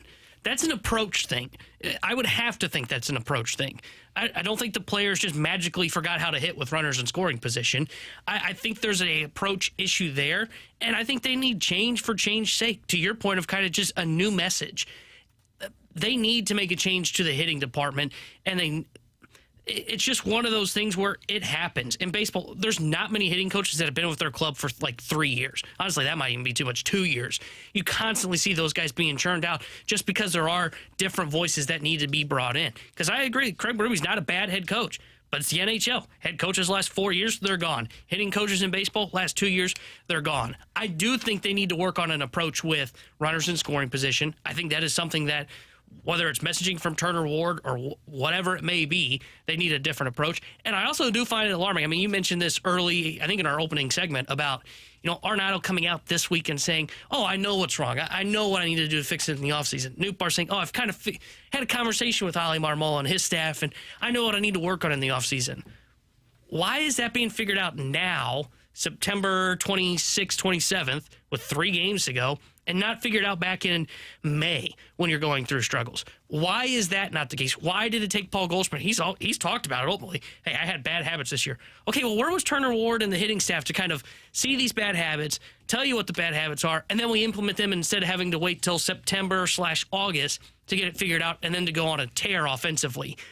Those kind of questions are not questions that I look at and say, oh, yeah, okay, the hitting coaches, they're figuring it out. Dusty Blake, compared to him, which I'm glad that they're going to bring him back, I think he's a great pitching coach. I agree. I don't think people like to hear that, but I think he is a great pitching coach. I think at a minimum, he's earned the opportunity to be back. And at a minimum. The reason I bring him up is there's some examples of guys that he's helped change in season. Remember Jordan Hicks last year? Early on in the season, what were we saying? DFA Jordan Hicks. Dusty Blake was able to figure out what was wrong, fix it, and all of a sudden Jordan Hicks goes on this great tear for a while, and he becomes a great asset for them to trade at the trade deadline. It goes beyond that too, right? Like Andrew Kittredge had some issues midway through the season. He got it figured out. Jojo Romero had no feel for his changeup, got it figured out. They incorporated a cutter for Michael McGreevy, and it totally changed what he was able to do. It took him a little while to get it figured out, but about 8 weeks into the season, he's like, I feel like myself. Gray had a weird I've now got a cutter. 8-game stretch. They got it figured out. Yeah, it takes a few games for them on the pitching side of things. It takes them a month or two on the hitting side of things, and it should be the opposite because a lot of these pitchers that we're talking about only enter a game every 2-3 days. On the pitching side with the starters, every 5 days, and it takes like 2 or 3 starts. On the hitting side of things, you're playing every day. You can incorporate the changes that you're making into the next days and get instant feedback on what you're trying to change. Now I understand. This stuff is hard. Hitting at the major league level is the hardest thing you can possibly do. I don't know how guys get any hits against some of these pitchers that they go up against. Throwing 95 plus, every single one of them has 4 different sliders that they're throwing now, seemingly. They've got a curveball that is like dropping off of the table, and you've got it tunneling out of the exact same arm slot for every single one of them, and you've got that much time to figure out which one is coming your way. And oh, by the way, on top of that, your approach changes depending on what the count, like it's good luck. Your head should be spinning every time you get up to the plate. I don't know how any of these dudes have success, and yet that's the job. That is what is required of them, and they're paid handsomely to be able to do so. And it's the coaching staff's job to get the most out of them. And this year they haven't done that. Last year they haven't done that. Over the entirety of the Turner Ward era, they are a below league average offense as a team. I'm not looking into any one individual player. As a team, they're 3% below league average. Bernie Miklasz had that note the other day as an offense. At some point, the results have to matter, man. Because we've seen the process. The process is rough, especially with runners in scoring position. The results are also bad. So what is the case to be made that all of them deserve to be back next year? I can't point to young players because their young players are stagnating. I can't point to their superstars because their superstars took a terrible step back last year and then got worse this year. What's the point? What's the thing that you can point to and be like, well, they got that to work? It was Alec Burleson at one point. He's gone cold. He's gone through a horrible slump to the second half of the season. That's kind of the type of hitter that you expect him to be. He's going to go through slumps because he's overly aggressive. Whatever. I'm not worried about Burleson. I think he's a good player. Mason Wynn, I guess you could say, is a guy that maybe fits into this, but Mason Wynn was also a top prospect, and at every level, regardless of who the hitting staff was, this is what he does. He takes 6 weeks, adjusts to the next level, and then boom, takes off and is a really good player. And that's what he's been at this level. So I don't even know what you point to say that's why this coaching staff is deserving of being back on the hitting side of things. I can make my case for Ollie. We can make our case for Dusty Blake. There are guys on this staff that I think are deserving of being back. I don't know how you make that case for the hitting coaches. Yeah, I don't either, because you're right. There's not a lot of guys you can point to. Mason Wynn, Brendan Donovan, end of list. Maybe Ivan Herrera if you wanted to include him in there. But, again, that's 3 guys on a roster of, I don't even know how many guys they've had play this season for them position player-wise, but it's like 20+, 30+. They've had looking quickly, they've only had 20 players. That can't be right. That have appeared in a game position player-wise this season for them. 20 players, and we can point to 3 of them that we think that have ended up being really good bats for them this season that they've been able to work with and have success to put on their resume. There is no case to bring those guys back. And honestly, the ones that are most alarming are some of the younger guys, like a Jordan Walker, for example. Why can't he figure it out here at the big league level? Maybe he's not ready, but this is supposed to be where the best coaches are, right? Yep. So They've said that consistently. Yeah, this is where it is, okay, so Jordan Walker's up here. We know what the problem is, but again, it's not getting fixed. Now, maybe some of this is on the player. Like, I'm not just going to say Turner Ward says all this. They go out there and do it all the time, and it just doesn't work. Some of this is on the player. But there are just times in sports that change needs to happen. Change needs to be for change. We said about the rotation last year. Yep. Now we're at that point where it has to happen in the hitting department, in my opinion. I don't know who you hire. I'm not going to tell you who they should go after. But Turner Ward can't be the hitting coach for the Cardinals in 2025. All right, 314-399-9646 is the Air Comfort Service text line to get involved in the show. Somebody on the text line, 618, says, Stelter says the hitting coaches don't matter. I think generally speaking, it's way overstated how important the hitting coaches are. Now, they have a role, and I think they can help to maximize some of these guys. And I think they can help to get some of these guys out of their slumps. Like, one thing that I think hitting coaches can help with is, hey, guy's in a slump. Can you go look into what he's doing differently today that he wasn't doing on opening day, right? What are the big differences? Did he fall into some bad habits? And if so, what specifically are those? And they can go back, look at all of the video, break things down, and then present it to the player. And then it's up to the player to incorporate some of those changes with the helping hand of that hitting coach. Like, there's value in them. I think it's overstated just how much value there is. Ultimately, it comes down to whether or not the player is capable of making the changes and implementing those into their game. But yeah, I think to say that they don't matter at all is overstating things and simplifying it a little bit too much. It matters. I also think, like, the Texas Rangers have a really good hitting coach. Everybody agrees with that. This year, their hitters didn't hit. It's not his fault, but there is a proven track record there previously that he is a good hitting coach. So that's what I'm missing here with the Cardinals. There's not that track record, man. It doesn't exist within the Cardinals organization in recent seasons to be able to point back and be like, yeah, well, he's got that. Like, he did that for you. So why am I just going to judge him on one season? Yeah, I can't do that here. It's funny because, like, I look back and I go, man, I miss Jeff Albert. Well, here we are. Coming up in about 15 minutes or so, was this the proof of concept that the Cardinals needed for their pitching development? We'll get into that coming up in a little bit. But next, what does this mean for the 3 highest paid Cardinals players on the roster? Are they all potentially going to be on the move this offseason via trade? We'll tell you next year on 101 ESPN.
was an interesting piece over at The Athletic with Katie Wu, breaking down where the Cardinals are at, why they have failed in their organization to be able to develop young players. But it goes beyond that. It also goes into what the plan is moving forward. And it sounds like they believe, at a minimum, that they have a plan. They believe that they're going to be heading in the right direction. Chaim Bloom is a big part of that. They're going to start investing more in their minor league system. But that's not it. They're also planning, it appears, to go with a bit of a youth movement. And this is one paragraph from Katie Wu's story that I wanted to hone in on with you, T-Bone. 314-399-9646 is the Air Comfort Service text line to get involved in the show. I'm going to guess there will be some reaction to this. For many in the organization, questions will arise about the future. Paul Goldschmidt is an impending free agent. Ryan Helsley, who's vying for the most saves in Major League Baseball, is due for a significant raise in his final year of arbitration. Nolan Arenado, Sonny Gray, and Wilson Contreras all have contracts that could keep them in St. Louis through 2027, and all have full no-trade clauses. Still, all three players were brought to the organization under the premise that the Major League team would be competitive. A change in that direction could change their minds. It's not apparent if the Cardinals' plans will make an impact, but discussions will be had, likely in the beginning of the offseason, to better gauge where each player stands. In other words, hey, Nolan, do you still want to be here? Hey, Sonny, you were sold that we were going to be competitive. We might not be. Does that change your belief in where we are as an organization, and would you like to explore the opportunity to play elsewhere? Hey, Wilson, saw those comments that you made. Get out of here. You talked about improving the lineup 1 through 9. That's probably not happening this offseason. Do you still want to be a part of this, or would you like us to check where other opportunities may exist for you? T-Bone, I think that's something they should do, is explore what that looks like for each of those three players. And ultimately, I wouldn't be surprised if some of them, and this is pure speculation by me, I want to say that on the front end, I don't want it to get aggregated or anything, but I think it would be natural and understandable if those guys said, you know what, I do want you to explore what's out there for me. Maybe the Houston Astros can call in and say, hey, a couple of years ago, we had interest in Wilson Contreras, and we've been impressed by what he's done as a catcher for you guys. Let's kind of see if there's any opportunity here for the two of us to make a deal. Sonny Gray, hey, you know who could use some pitching next year? The Atlanta Braves. You know who was interested last year in Sonny Gray? The Atlanta Braves. Is there something that could be worked out there? Hey, Nolan Arenado, would you be interested in going to play for the LA Dodgers if we ate a sizable portion of that contract? Could that be a fit for you? We'll see. T-Bone, what do you think the Cardinals' offseason plans and what was pretty much laid out by Katie Wu as a youth movement of sorts, what do you think that means for those three players, Arenado, Gray, and Contreras? I'll start with Arenado. I think if you're going youth movement and also trying to kind of cut payroll and kind of use that to kind of allocate it towards your minor league system, I don't know if you can trade Arenado. I think he's a bad contract that at this point, I don't know if anybody's going to take him. So that one I feel like you're stuck with. Whether he likes it or not, it doesn't really matter. I think he's stuck with it. He's got to play better to get out of St. Louis if he wants out of St. Louis. Here's a follow-up on that before you go to the other players. A lot of people have brought up attaching Ryan Helsley to Miles Michaels. No. I would not do that. Would you consider attaching Ryan Helsley to Nolan Arenado? No. Because I'm glad you brought that up, because to the other players real quick, sure. Sonny Gray, Wilson Contreras, who have some kind of trade protection, you're not going to be able to maximize that return. If Sonny Gray didn't have a no-trade clause, if Wilson Contreras didn't have a no-trade clause, everybody is an option. If you said to Sonny Gray, we've got a deal in place to, I don't know, let's say the How about the Yankees where he doesn't want to play? Perfect example. Hey, we got a deal done with the Yankees. We're going to send you to New York. With no trade protection, he can say no. And he can control, okay, I want to go to these two teams. I want to go to either the Reds, who had interest last offseason, or I want to go to the Atlanta Braves, who had interest last offseason. Well, now you're very limited in your return.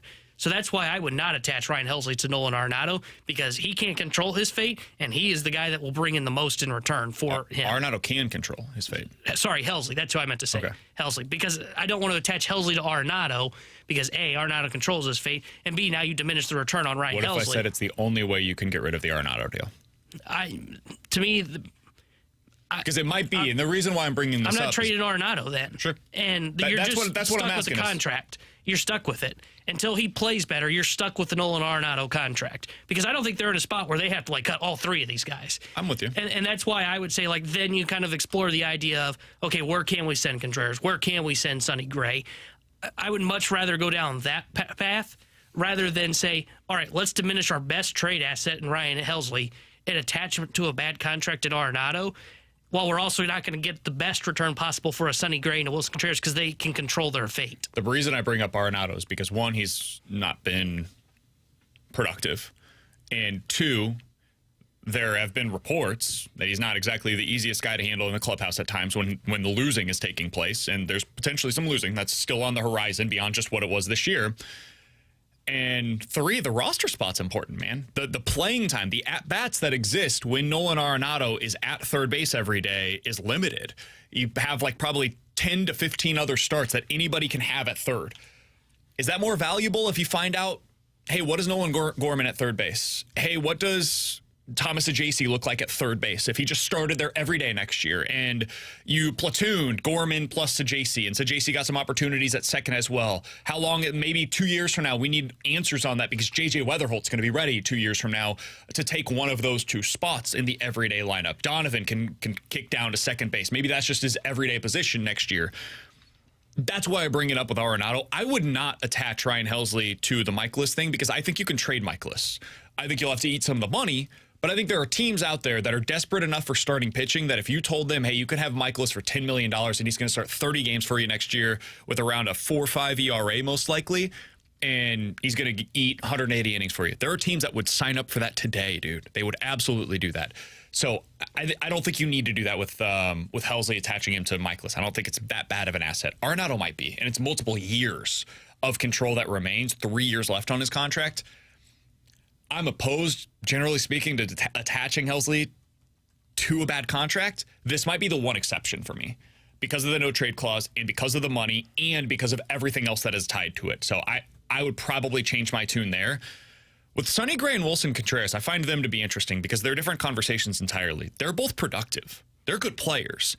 Arenado at this point in his career, we don't know what he's going to be, but as of this year, he was not a productive major leaguer and just offensively. He wasn't the guy that you expected him to be. I would trade Sonny this offseason if this is the plan. And I say that as somebody that has been really high on Sonny Gray. I think he can help you win next year if you want to go that direction. But if they're not going to add to the offense, there's not really a reason to have Sonny Gray on this team. No. And it's only going to get less and less valuable to have Sonny Gray as his contract continues because he's getting up there in age. And because pitchers, generally speaking, break, and he's not a guy that has shown a lot of durability over the course of his career. This is probably the offseason to move him if you're going to go in that direction. It stinks. I wouldn't want to see it, but it's probably the best move for the organization. I don't think you're going to get a ton in return, but it eliminates a lot of money off of the books, and it does allow for one more spot in your rotation. I would do the same thing with Eric Fetty. I would trade Eric Fetty this offseason. That's a different conversation because you could get a good return for him. And Wilson Contreras, I think the roster spots, which you're looking at there, it really becomes a question of, do you view Ivan Herrera as a catcher? And if so, and you want him and Pajes getting the opportunities next year, I could see them trading all three of these guys, plus Ryan Helsley, plus Eric Fetty this offseason. Plus Miles Michaelis, potentially. Yeah. And plus Steven Matz, potentially.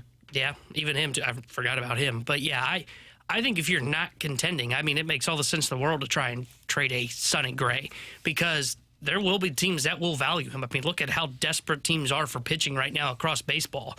Look at the LA Dodgers. They're going to go into the playoffs with like half their rotation still on the IL. Like there is going to be a list of teams that will want Sonny Gray. Now you will not get, again, you won't get the full return that would be expected if you didn't have no trade protection. You're still going to get a pretty good return. And I saw someone in the graveyard say, well, we're just wanting to dump salary. We don't really care about the return. No, that would be stupid. You need to still care about the return while also trying to move on from salary for this team so you can bring in more talent to your minor league system while you're reinvesting money into the minor league system to hopefully develop those guys to hopefully make this a quicker process than what in the article that Katie Wu wrote where they're basically like, I don't know how we turn this around that quickly. Well, you do that by winning some of these trades that we're talking about, where you win the Gray trade, you win the Contreras trade, you win the Helsley trade. I don't know if you can do the Arenado deal and win that one at all, but those are the kind of moves that have to happen, and I'm with you on Contreras 100%. We talked about it earlier. To me, you're not moving Ivan Herrera. He needs to be in St. Louis next year. I don't mind if Pajes is here in St. Louis next year because I think he'd be a perfect late-inning defensive replacement for him if you're in winning games. Ivan Herrera can play. Wilson Contreras can play too. He's a great player. Don't get me wrong. He probably would have been in the MVP conversation this year if he could stayed healthy. But this is where you're at as an organization. Well, we got this text. 314-399-9646 is the Air Comfort Service text line from the 314. So, guys, who's overseeing these trades? And therein lies the problem. That's the issue. You just said you got to win these trades, right? You got to win the trade for Sonny Gray. You got to win the trade for Wilson Contreras. You got to win the trade for Nolan Arenado. That's how this thing gets accelerated. You trust in Mo to do that? Because that's who apparently is going to be in charge this offseason of making these deals. And that is why we are in this position to begin with, is because of some of the deals that have not worked out, some of the contracts that clearly have not worked out the way that they expected them to, and the roster construction overall, which has failed for years. And that's why we're in the boat that we are today. So all of this comes back to, man, their plan is so backwards. Like, I get Katie Woo's piece left me thinking, okay, they're acknowledging the problems that exist today. And they finally understand what so many fans have been saying for years. And that's all really good. You got to acknowledge the issues. But typically when you see a piece like this, a referendum on an organization, the next thing that you see is a headline that says, so-and-so moving on, so-and-so moving into a new role that was previously in charge of the organizational decisions. That's not happening here. The next piece is, hey, Chaim Bloom is now overseeing the minor leagues, but the major league side, that's still Mo for one more year, and then we'll decide on that. What? Yeah. What? So, yeah, I don't know that anybody should be trusting John Mozeliak to make the moves that are necessary this offseason. I think it is a huge question as to what that looks like and how much belief the organization has in him to make these moves that we're talking about. But this is the offseason when they have to be made. So all of what's happening right now feels like it's kicking the can down the road one more year in what has already been an organization that has seen the last 2 years as just do-overs. So that's 3 consecutive seasons in St. Louis where baseball reigned supreme, where they've said, we'll figure this out next year. One more year. Next year we'll be ready for that side of things. It's laughable. Coming up next, did the Cardinals show this year with their major league pitching proof of concept for what they want it to be in the minor league system? We'll talk about it here on 101 ESPN.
Grant Francis here with a SportsCenter update brought to you by Saliga Heating and Cooling. Last night, the Cardinals closed out the series in Colorado with a loss. 10-8 the final score. They'll open up the final series of the season tonight in San Francisco. It'll be Miles Michaelis getting the start for the Cardinals, going up against Landon Root for the Giants. First pitch from Oracle Park will be at 9:15. Last night, Thursday Night Football, the Cowboys defeated the Giants 20-15. Dallas improves to 2-2 on the season, while the Giants fall to 1-3. You heard that live here on 101 ESPN. Tonight you'll hear Mets and Brewers on 101 ESPN. Pregame for that starting after the Fast Lane concludes. They'll start at 6:30. I'm Grant Francis. The Sports and Update's been brought to you by Saliga Heating and Cooling, an independent American Standard heating and air conditioning dealer.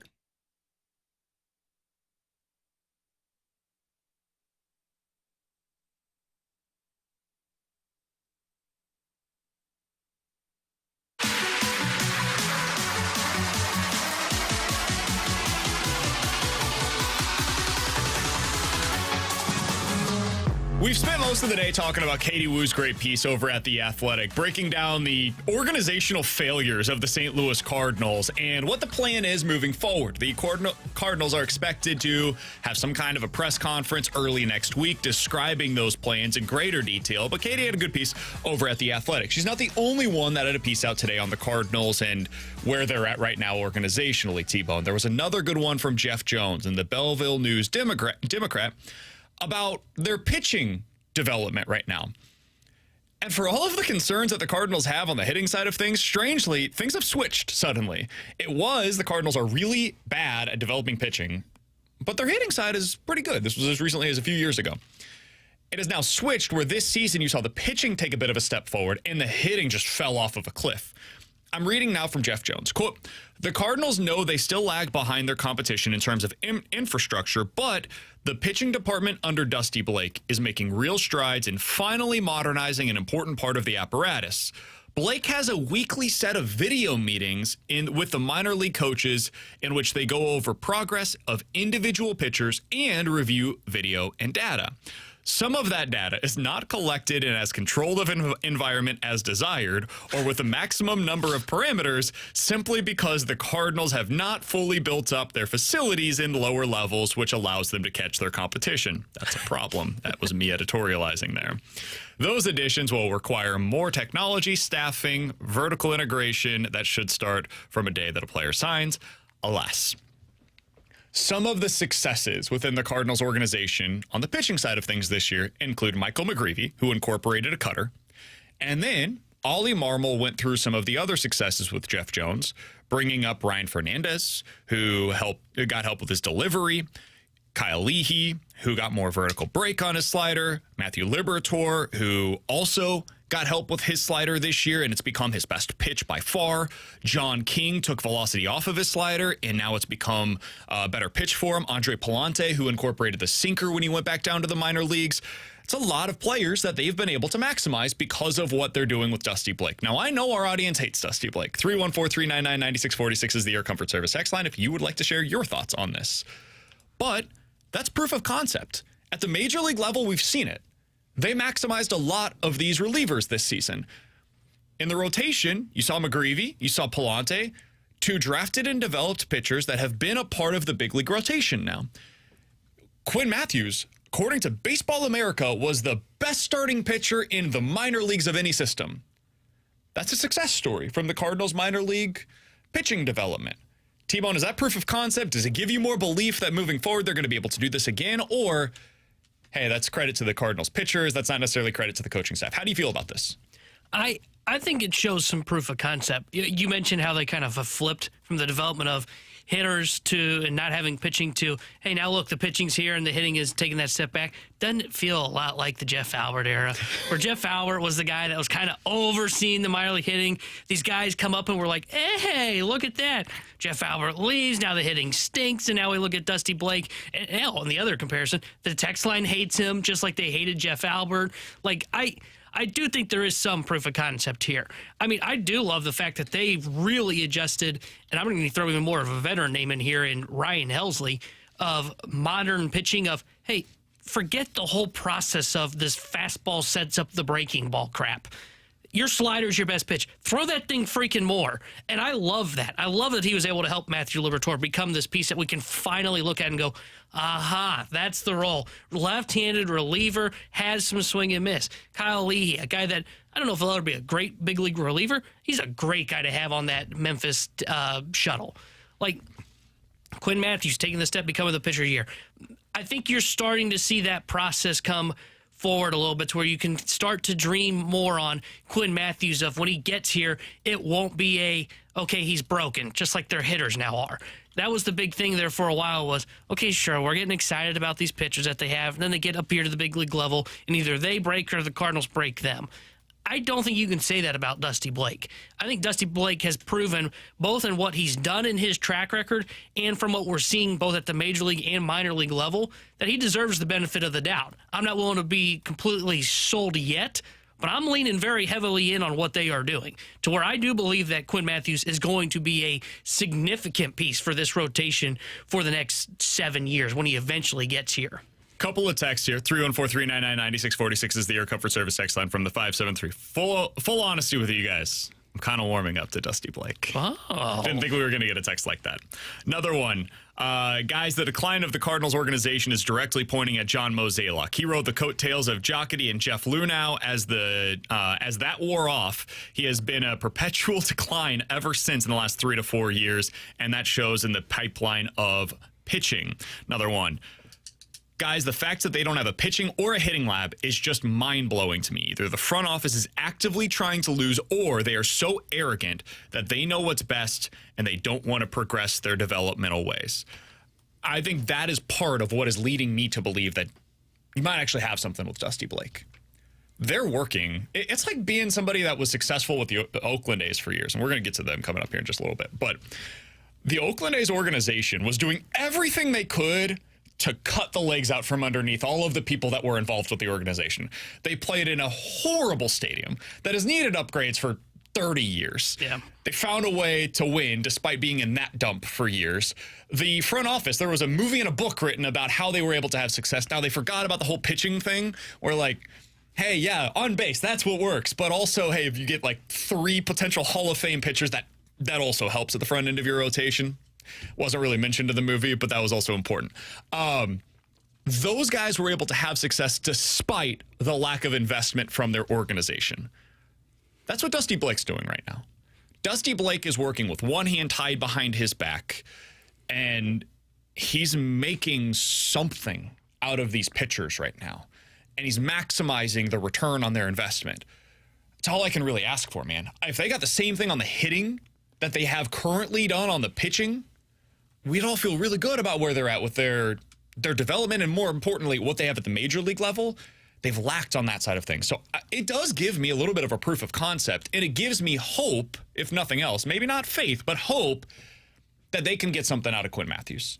That if Tink Hintz is able to stay healthy, I don't know what his ceiling is. Maybe he's just a reliever long term, but they'll be able to get the most out of him whenever it is that he reaches the big league level. Maybe Gordon Graceffo, if he's able to stay healthy next year, maybe they get him back to some kind of form. If TK Roby is able to stay healthy at any point in his career, maybe they can get something out of him.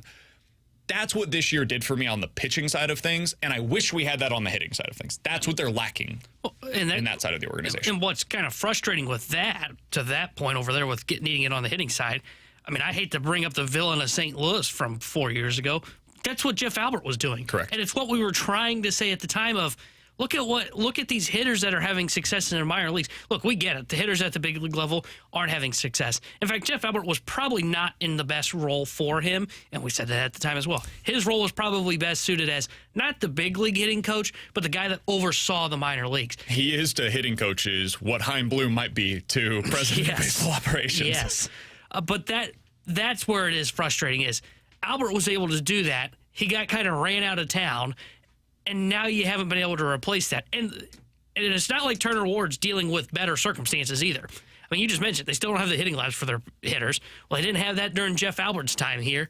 Yet Jeff Albert was able to maximize it by getting those guys to develop in the minor leagues, get them up here, and then you saw some success there for a while. Now it's tailed back off. well, what happened? And this goes back to our conversation on the coaching staff. Why do they need to make the change at the hitting coach? We don't have anything to look at and just say, look, here's something to hold hope for. We just listed a bunch of reasons why you keep Dusty Blake on the staff, and now he's probably being asked to do too much as both the major league pitching coach and the guy that oversees your pitching development throughout the minor leagues. But I will say this, I do like the fact that you're A, seeing results, and B, there is clearly a plan from both the major league level all the way down through the lower levels. Now, they still need help.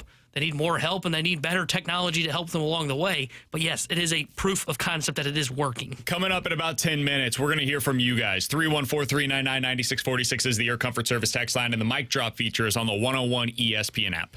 We've talked a lot today, over the last 2 hours, about where the Cardinals find themselves, what we learned in Katie Woo's piece, which is that Chaim Bloom is expected to take over this offseason as some kind of like almost assistant general manager that's overseeing the minor league system, and he's going to be the one that hires the person that's replacing Gary LaRocque. She's talked about how they're planning to have a long-term philosophy, a more forward-seeking philosophy on their big league approach. How do you guys feel after hearing some of their plans from Katie Woo today in her piece over at The Athletic? Do you feel more optimistic about their long-term view? Do you feel more pessimistic? How are you feeling about this? We'll hear from you guys coming up in the 1 o'clock hour. Again, the mic drop features on the 101 ESPN app. Want to hear from you coming up in about 10 minutes or so. Coming up next, though, it's time for the junk drawer here on 101 ESPN.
Open it up. The Junk Drawer with BK and Ferrario. Brought to you by Fenton Bar and Grill. Best trashed wings in Missouri. Dine in, carry out, 7 days a week.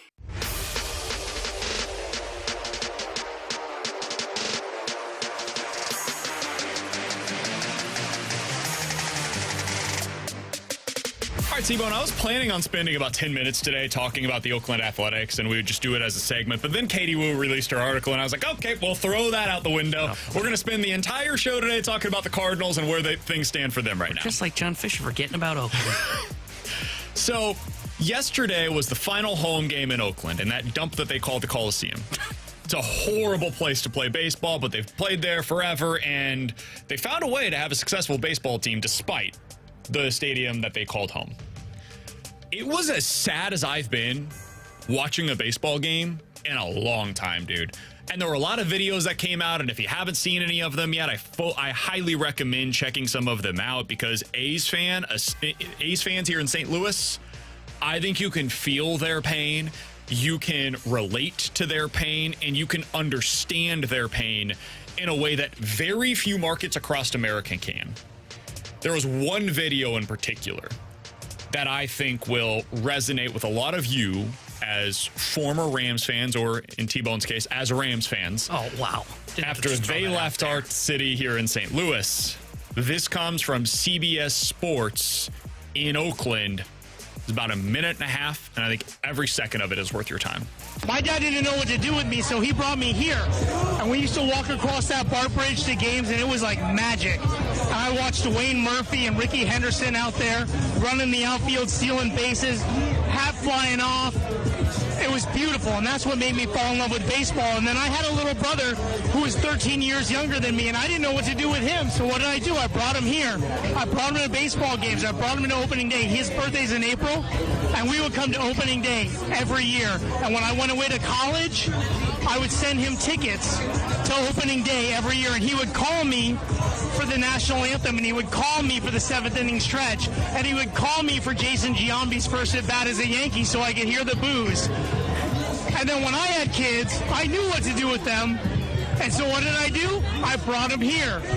My kids are so at home here. They come in here and they take off their jackets and they drop them in a corner and they run off because they feel like they're at home. Not like they're in a place of 20,000 strangers or 4,000 strangers. And so that's what baseball in Oakland is. This is generations. This is like father to son to brother to child. And you're ripping that away for what? You're trying to fill a stadium with 70% visiting fans? That's ridiculous. Baby Gap, Nepo baby, guy who inherited everything. We work for ours. That's what we do in Oakland. We work. Everything that we have, we work for. This is blue collar. This is who we are, and we want this team to stay. It breaks your heart hearing that. Because what he described is what baseball is, right? Like, baseball is supposed to be about passing the game down from generation to generation. Yep. And like this year was my first opportunity to really experience that. I got to go to opening day here in St. Louis with my son. And I didn't know that would make me emotional, but it made me emotional. Now imagine, like, football is that way to a degree. Baseball just feels a little different in terms of the connection that you have with the team, in my opinion, because there are 81 home games. Like, it's the entire summer. It's something that you experience as a family because it's typically like outside of the school year for the most part. It's like there's something about baseball that does inherently lead itself to, like, especially fathers, but families in general, passing it down from generation to generation. And so to be able to do that in Oakland over the years, despite your team never investing in your organization, never investing in the team. They're 30th in payroll this year at $64 million. Think about that for a second. Their payroll as a team is effectively what the Cardinals are paying to Nolan Arenado and Paul Goldschmidt, just those two. They haven't invested in years, the same way that the Rams didn't invest in the team here. And outside of St. Louis, think about all of the things that people would say. And I heard Greg Amsinger say this earlier today, and I just wanted to throat punch him on the radio as he said it. 636 says Greg Amsinger sucks. Dude, I couldn't believe what I was listening to earlier today as he blamed Oakland fans for not going to the baseball games. And it's like, dude, I've heard all of this rhetoric, and it took place here in your city, Amsinger. What are you talking about? I like Greg. I think he does a really good job on MLB Network. But this was just company man doing the company man thing, towing the company line. That was it. There's nothing else that you can claim other than that this morning, what he said on the morning show. I could not believe what I was listening to because it's the exact... He might as well, Fisher, have taken the playbook from Stan Kroenke in terms of how you exit a market whenever you're ready to leave. Don't invest. Blame the fans, blame the city for not investing in the stadium, and then boom, you can basically do whatever you want because who's going to tell you no? Major League Baseball's now you're going to a bigger, more glamorous market where they'll build you a stadium. Maybe. I'm not entirely sure Las Vegas wants them. LA, at least it was Kroenke that was paying for everything. Like he was willing to invest in the team out there, but wasn't willing to invest here, strangely enough. And then the worst part to me, the worst part about all of this, the thing that really set me off the other day in a way that I wasn't expecting, he sent out the letter. I know. Crushing the city. Brutal. The same thing Stan Kroenke did, dude.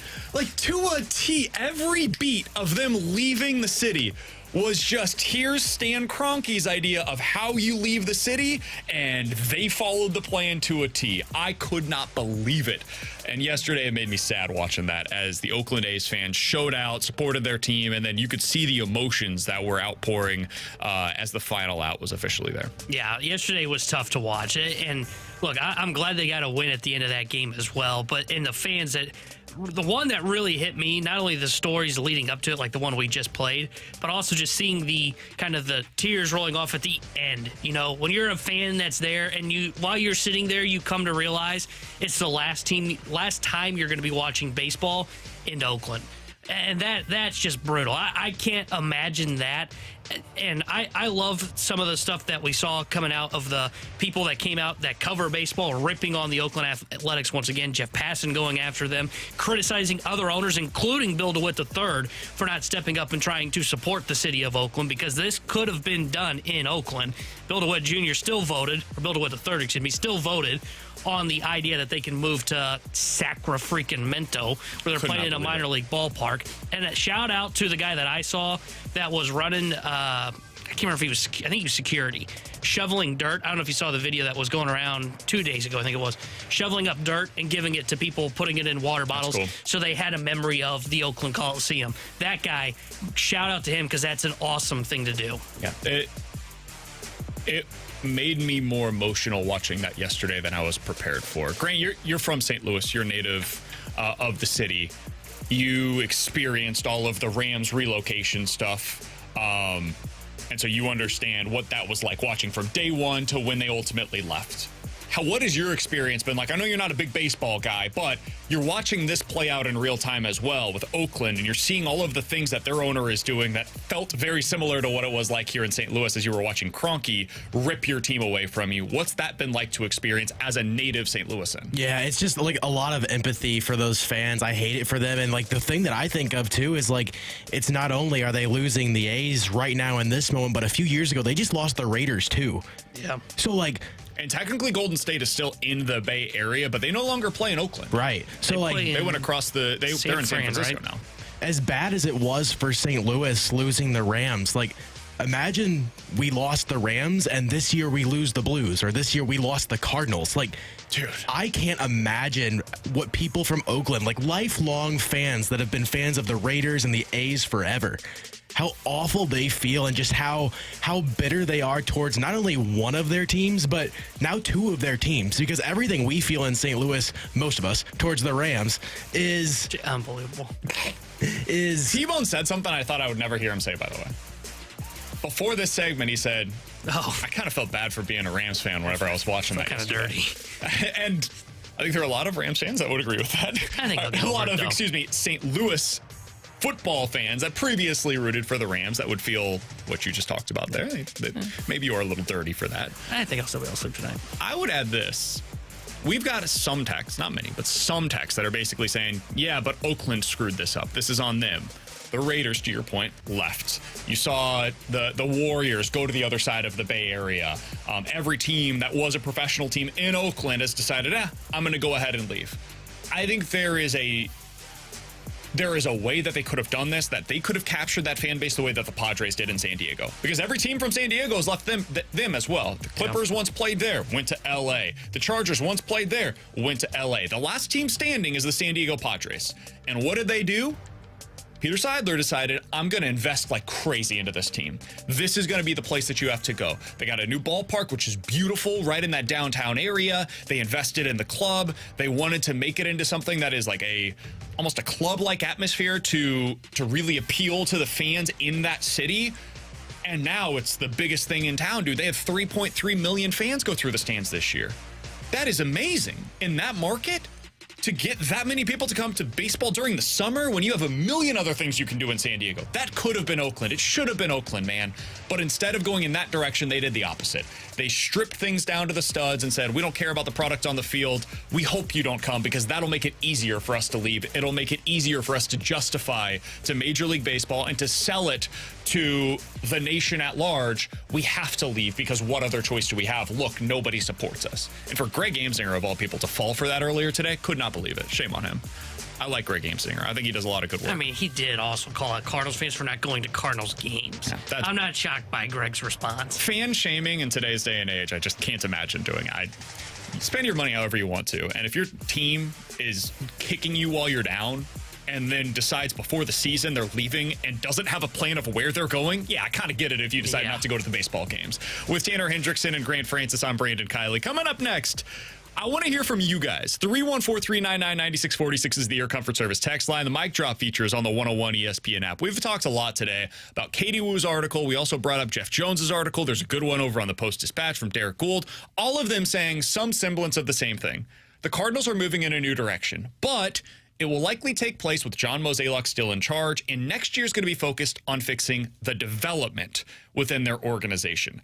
How do you feel about that? Does it give you optimism about the direction moving forward? We'll hear from you guys on that coming up next year on 101 ESPN.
In about 10 minutes or so, we're going to be talking to Mike McKenna, former NHL goalie. He's going to join us, talk about the Blues. Going to join us weekly this year, T-Bone. Super excited for him to be a part of the show. It's on behalf of Macadoodles. He's going to tell us a little bit about that coming up here in just a little bit. The former NHL goalie, going to be a weekly part of BK and Ferrario every Friday, so stay tuned for that. Super excited to have him as a part of the show. But we wanted to hear from you guys because the Cardinals are going in a new direction. They're going to start looking towards the future, something that we've been talking about them doing for 5 years or so now. They're finally acknowledging, okay, we've got a bit of a problem here, and we need to fix it. Chaim Bloom is going to be in charge of that. Sounds like they're going to make more announcements in that regard coming up on Monday. Let's hear from you guys. Does that make you optimistic? Do you feel better about the future? Or are you frustrated by the fact that Mo is still going to be the president of baseball operations most likely next season? Let's hear from Joe. Joe is going to join us, and we also want to hear from you via the mic drop feature on the 101 ESPN app. That's how Joe did it. You can do it too. Here's Joe. Yeah, the news definitely makes me feel good about the future of the franchise.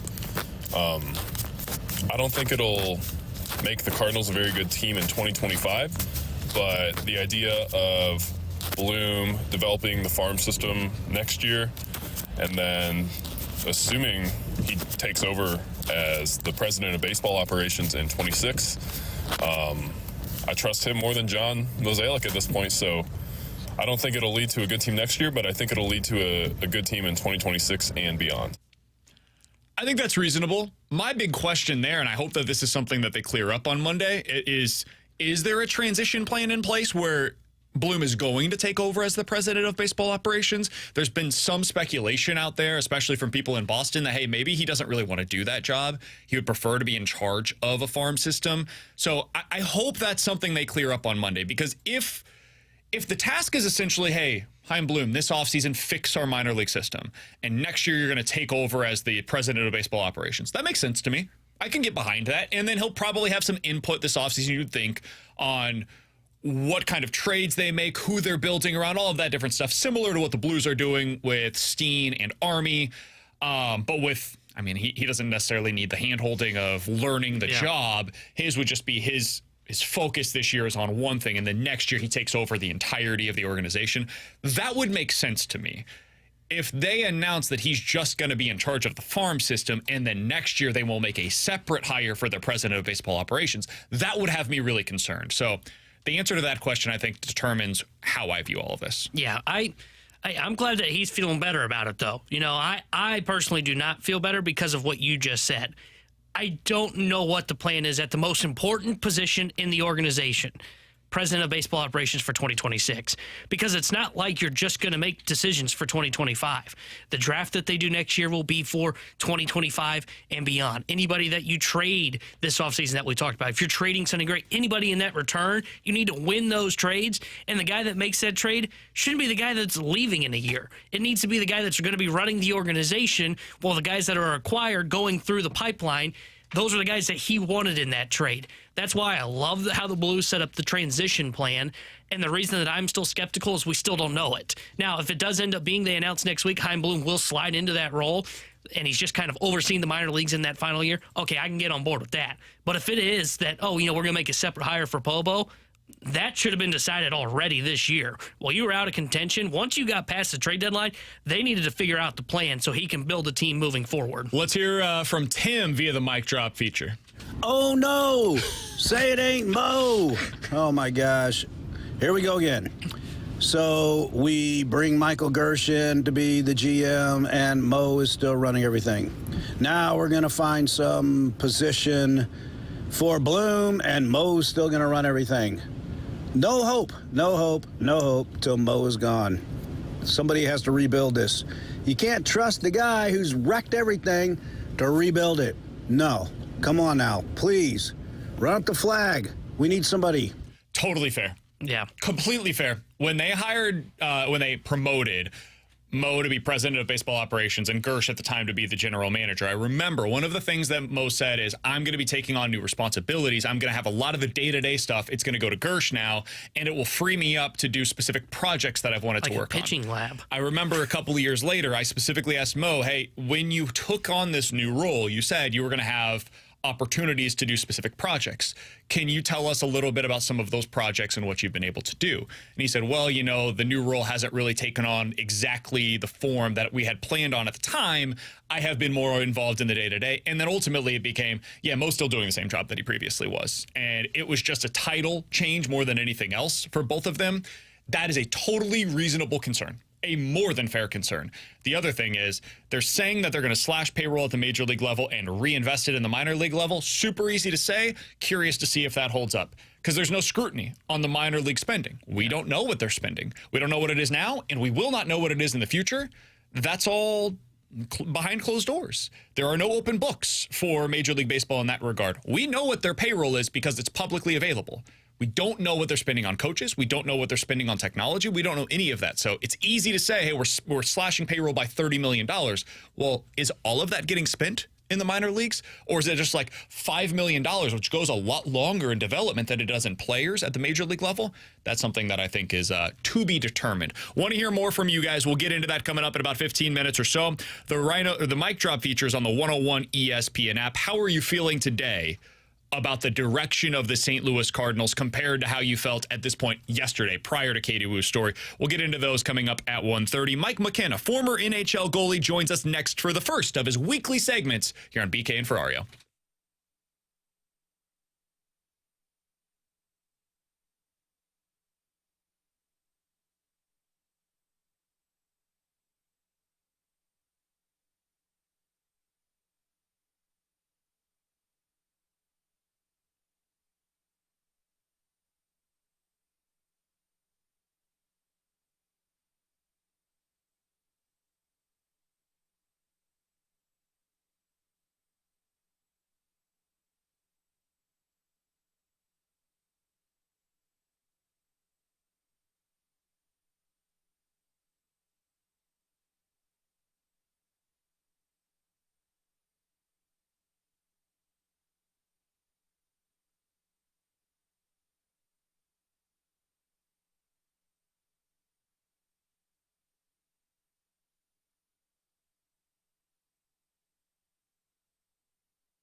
Going between the pipes with former NHL goaltender Mike McKenna.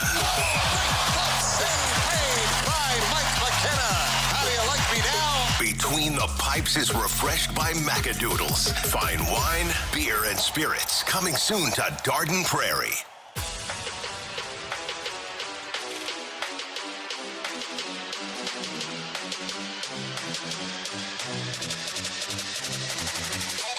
One of our favorite guests throughout the NHL season is Mike McKenna, and we efforted him this offseason to join us on a weekly basis. And guess what?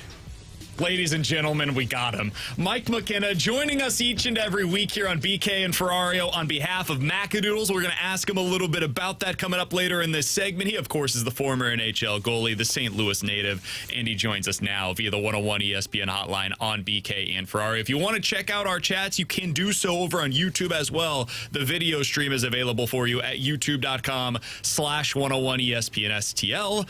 Mike, we appreciate the time as always, man. How you doing today? Oh, man, I'm great. It's hard to believe that hockey season's upon us at this point. And, there's only been a couple of preseason games, but with it raining this much outside, it doesn't feel like hockey quite yet. I'm waiting for it to turn to snow, but I'm so excited, man. I think we're going to have a fun year doing this analysis every Friday, but more than anything, I think the Blues are primed for a pretty good season, and we'll talk more about that. Yeah, they're an interesting team, and I don't know that I could necessarily say that same thing at this point last year, but given what Army did, basically completely reconfiguring the bottom six of their forward group, bringing in Philip Broberg, I find them to be fascinating heading into the season. Let's start out here, just kind of 10,000-foot view. How do you feel about the Blues at this point going into this year compared to 1 year ago, Mike? Well, I think the easiest way for me to put it is that I have so much optimism for the team long term now in comparison to last season. Going into last year, I don't think that there was truly, in my eyes, a belief of what the Blues were going to be. Are they still able to hang on, be a playoff team? Have they started to completely move pieces around? I wasn't sure of that. This year, I think it's very clear what Doug Armstrong's done. He's changed that bottom six, as you said. He's picked up some good pieces, some young pieces in Broberg and Holloway. And more than anything, I think he's built this team now to get through the next season, two and a half, before a lot of those really top-end draft picks start to filter in the lineup. We saw how well they played at World Juniors last year, and they're going to be here in 2 to 3 years. So it's a revamped team. I'm not sure that they're going to win the Stanley Cup this year. I would be surprised by that. But I think that the Blues are going to be in contention to challenge for a playoff spot and could surprise some people. And Mike, do you feel better about them moving forward both this year and in the long run because of what they have defensively now? I mean, you mentioned Broberg, who was brought in. I feel like over the last 2-3 years, every time we've talked to you, we've had to bring up their defense and that they're searching for somebody to help be back there with a Colton Parayko. I still look at the defensive core as probably the question mark on the team, along with top-end scoring. You still don't have a true absolute superstar in this lineup, even though I think Robert Thomas is easily one of the most underrated players in all the NHL. I'm happy to see Pavel Buchnevich back. He's been a great fit ever since he came over from the Rangers. But it is that D-core. What's it going to look like this year? You've got Broberg in. That's a player who's looking to elevate what he does. He's been a high pick before with the Oilers. He hasn't been able to crack that lineup that's admittedly deep there long-term and really grab hold of the reins, but his skill is through the roof. I saw him in the minors. I've seen him in the NHL. The guy can play. So Pierre-Olivier Joseph, how much of a role does he play? So I'm not convinced that D is stronger just yet on this club. But again, I'm looking a bit down the road here, and I think they'll be a little bit more responsible this season. That's just my gut feeling on it. I think they'll continue that under Drew Bannister. We're talking to former NHL goalie Mike McKenna here on 101 ESPN. He's going to join us weekly throughout the NHL season to break down the Blues. One of the guys that we've talked a lot about, Mike, going into this year is Jake Neighbors. Everybody loves Jake Neighbors. There's nobody that will say a single bad thing about him. I do think it is fair to wonder what should expectations be for Jake Neighbors this season, given how great he was last year. And we have a bit of a disagreement on the show between myself and Alex Ferrario. Alex was like, 40 goals. Let's go. Let's see what this looks like. And 20 to 25 feels pretty reasonable to me, and I think that would be a good year. What are your expectations heading into this season out of Jake Neighbors?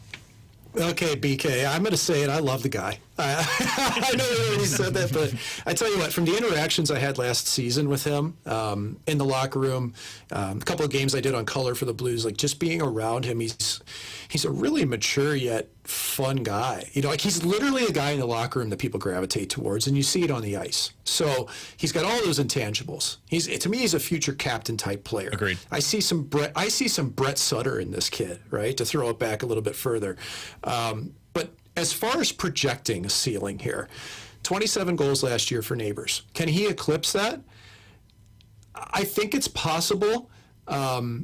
But to me, I think it's rounding out his game even further to being a bit more of a playmaker. What he had done previously in junior hockey quite hasn't been reflected in what he's done at the NHL level just yet. He's been a better goal scorer than a playmaker.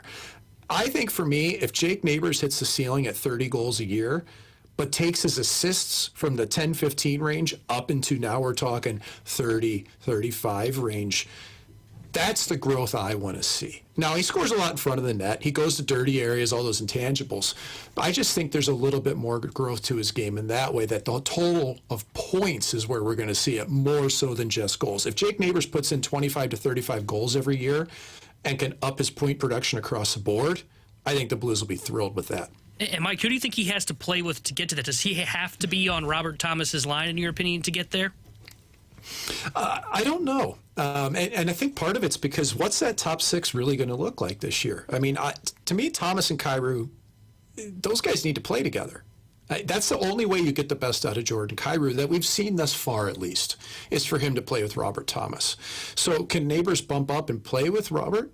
I'm not sure. What's the answer at center on second line? Is it going to be Schenn, Buchnevich? Where's it going to be? I do think Neighbors would be a really good complement to Buchnevich in the long term if Buchnevich grows into playing center, if that's where he does end up at some point. But for the top end point production, for Jake Neighbors to hit, let's say, 60, 65 points, he's going to need a pretty consistent pivot down the middle who's comfortable getting rid of that puck and also getting it back from Jake as well. All right, Mike, I've got some questions about their center position. Love Robert Thomas. Think they're going to figure it out on the fourth line. Don't have a whole lot of questions about that either, whether it's Sonny, Foxa, Dean, whatever it is long term. I feel good about that. Second and third line, I got some questions. Pavel Buchnevich, we've seen this before. Typically, they try it, they go away from it, and then we all move on. And it sounds like this year the plan is for him to be their second line center on opening night. Radek Foxa has not had more than 20 points in a season in 5 years. I've got some questions about that as your third line center if you're trying to get the best out of Dylan Holloway, Brandon Saad, Neighbors, Joseph, whoever ends up being his wingers. How are you feeling right now about those middle six centermen and what the plan is there for the Blues on opening night? Well, for this season, yeah, it's pretty lean. It looks like off the start, but again, you're wondering about Buchnevich, and that's the big variable. If he starts the season at center, if he can grab hold of that, I mean, he skates so well. Like, you got to leverage that if you can. But I just can't help but wonder with the Blues, with the cap situation, everything, it does feel like the center position is one of the, it's a glaring thing to me. Because Radek Foxa, I'll tell you, I love that guy. I played with him in Dallas. I think he is as good a fourth line center as you could get in the NHL. He'll eat pucks all day long. But then where's Sonny, right? So you got Sonny and Foxa. Well, there's injuries there. They're banking on that. Sure. I just can't help but think that the Blues at the center ice position are really hoping for one of these young kids to come along and grab it at some point. Whether it's a Bolduc, whether it's Dvorsky, there's so much talent down the line that you can't get tied up with a long-term contract down the middle at center. So they can't go buy somebody. This is why, guys, I think they're still in something of a layover mode. Sure. I think that's just the reality of it. And I still think they can get by with it. I think it's largely dependent, though, on what Buchnevich is going to look like. Do you like the idea of Buch at center? We've been talking about it all offseason. It's one of the biggest questions that was there going into camp, and it remains going into opening night. I still like the idea of Schenn as the second-line center. I just trust him. I think that you'll be able to evaluate what you have in the other young guys that are on that line because I know what to expect out of Braden Schenn. Meanwhile, with Buch, I'm evaluating him at the center position, which makes it a little harder to evaluate those young wingers that are potentially going to be with him. Do you like what they're doing with Pavel Buchnevich at center? I'm okay with it. I'll put it that way. It's an experiment. And I think starting the season, if that's the way it goes, that's the way to do it because you don't want to make an adjustment mid-year. Now, for me, it really is that question, BK, of is Braden Schenn better at center or on the wing at this stage? To me, that's almost bigger than Buchnevich in some ways, because I love Shen as a crash and bang winger, man. I just do. Like, I think he's got the heaviness to his game that's a nice foil to what you get on Neighbors, whether he's on a different line or not. There's a bit more grit down in the lineup this year, I think, as well. But is Shen going to be the centerman to bring those players up? You know what you have in him. So to me, you could start Shen on the wing, and if this experiment with Buchnevich doesn't work out, you flip him back. Sure. But again, I just go to how good of a skater Buchnevich is, man. The guy can fly. It's kind of upping that hockey IQ of going down the middle to both ends of the ice, taking care of puck responsibly in both directions. And if he can grow into that, maybe we'll see what the Blues have. Or they just have one of those young kids come in and blow us all away, which could still happen at some point. That's best case scenario. If Dvorsky came in and was like, oh my God, this guy's ready to go. He should be your second line center on opening night. That would have been best case scenario. I don't think that's where we found ourselves, unfortunately. Yeah. No. Go ahead, Tanner. I was going to ask you, Mike. I mean, we're talking about these young guys, and you mentioned Dvorsky. We've talked about Bolduc. Bolduc's the one that seems to be getting a lot of the buzz so far here at training camp as a guy that can potentially crack the lineup. What did you see from Zach Bolduc a year ago when he got up with the St. Louis Blues? And do you think he's a guy that can really fit in and play well with the St. Louis Blues here in their top six? Yeah, it's a big stretch right now, I think, to go full-on top six for Bolduc, but what you did see was a lot of growth in his, maybe not in his skill in any way, but just in his comfort level at the NHL, his patience with the puck as he spent more time with the Blues over the course of the season. And you did see some real flashes of, big-time top-end talent. You know, he did some things on the power play last year when he got time that were really good. Gets the puck on and off his blade really often. He's the only guy I know using a white stick on the team, which is just a fun little aside. I hope he sticks with it forever. But this guy's point production in junior hockey is real. And even in his rookie year last year in the American League, you know, he was a half a point game guy in the American League as a rookie. Like, that's not easy to do. So is he ready right now to be a top six centerman for the Blues? I don't think that's the case, but I'll tell you what, if you could slide, because to me, you got three lines of scoring now in the NHL often, right? Even your fourth has to chip in.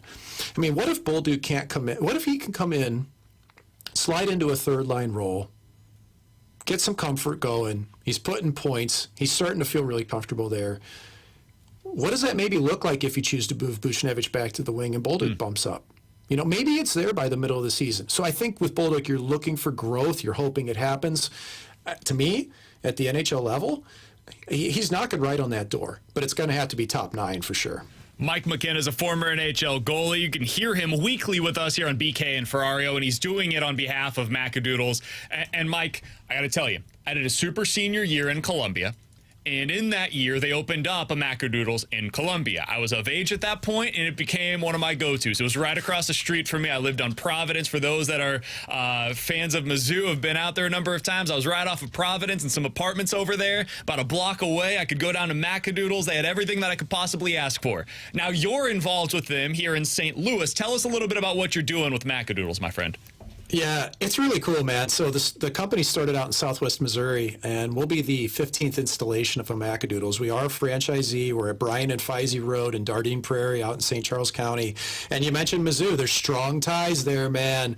My business partners in this, I got the Cook family on board, Jim Cook, and I've also got his son, Brady Cook. Some of you guys might have heard of Brady. I'm familiar. Maybe heard of a guy named Brady Cook that has taken a team up to top 10 in the entire rankings. But he's got other things to worry about. So Macadoodles, yes, it's fine wine. It's a retail store, fine wine, beer and spirits, just under 10,000 square feet. All kinds of cool stuff that we're going to be running out there. And we will be opening up in probably just under a month towards late October. And lots of really cool things we'll be doing. Tastings every single day in that store. Free tastings. We'll have ticketed events, barrel picks, all that fun stuff. You name it, man. It's going to be great. If you're a whiskey fan like myself, this is the place you want to go. It's a fantastic spot. I'm not BSing you here. I loved it when I was in Columbia. I'm thrilled that we finally have this close to me out here in St. Louis. So excited to be partnering with you, Mike. Excited to be partnering as well with Macadoodles. Thanks so much for the time today, my friend. Looking forward to doing this with you each and every week throughout the NHL season. We'll talk with you next week, my man.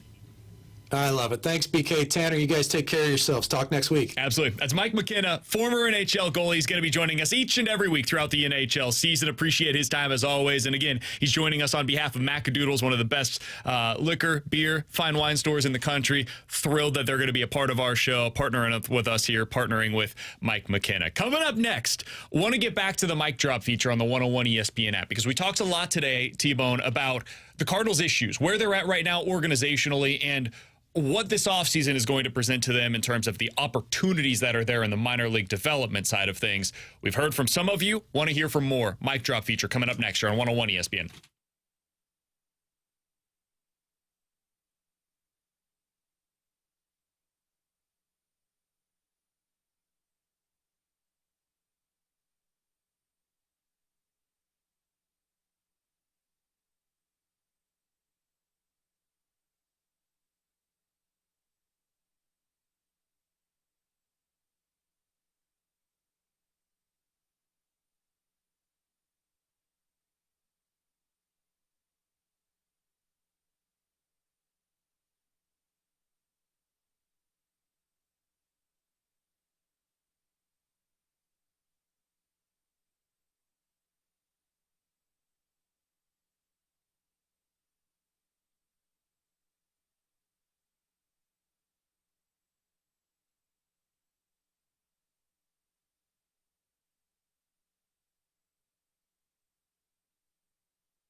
Grant Francis here with a SportsCenter update driven by Johnny Londoff Chevrolet and Johnny Londoff Autoplex. Cardinals fall last night in the final game in Colorado, 10-8 the final score.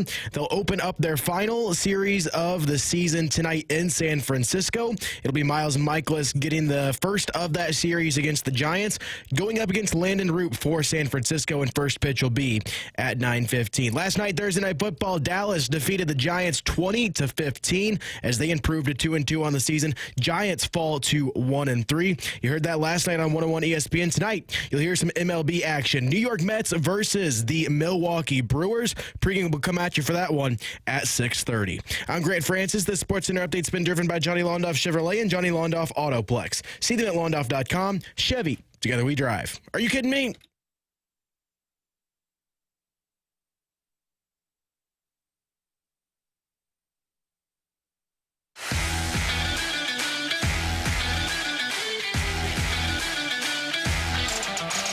A little bit of news to pass along, especially if you won tickets from us here on 101 ESPN, or any of you that were planning to go to the Billy Joel concert tonight. It has been rescheduled for Sunday. That concert is taking place at Busch Stadium. They've, as you can probably tell by looking outside, got some inclement weather scheduled for tonight. So they're going to be rescheduling that concert. It will be Sunday now instead of tonight. So if you guys want any tickets, you're planning to go to the Billy Joel concert tonight at Busch Stadium, that has been rescheduled. It will be on Sunday. If you previously had purchased or won tickets, those will be valid for you on Sunday for that concert. All right, let's go back out to the mic drop feature on the 101 ESPN app, because for the majority of the day today, we've been talking about Katie Woo's piece over at The Athletic. If you haven't read it yet, you should do so. Subscribe over there. It broke down where the Cardinals are at, how they lost their way, and why this offseason, the number one plan for them, the number one priority, is to get back to being able to develop players within their own system. They're going to reprioritize that. They're going to reinvest in that, monetarily speaking.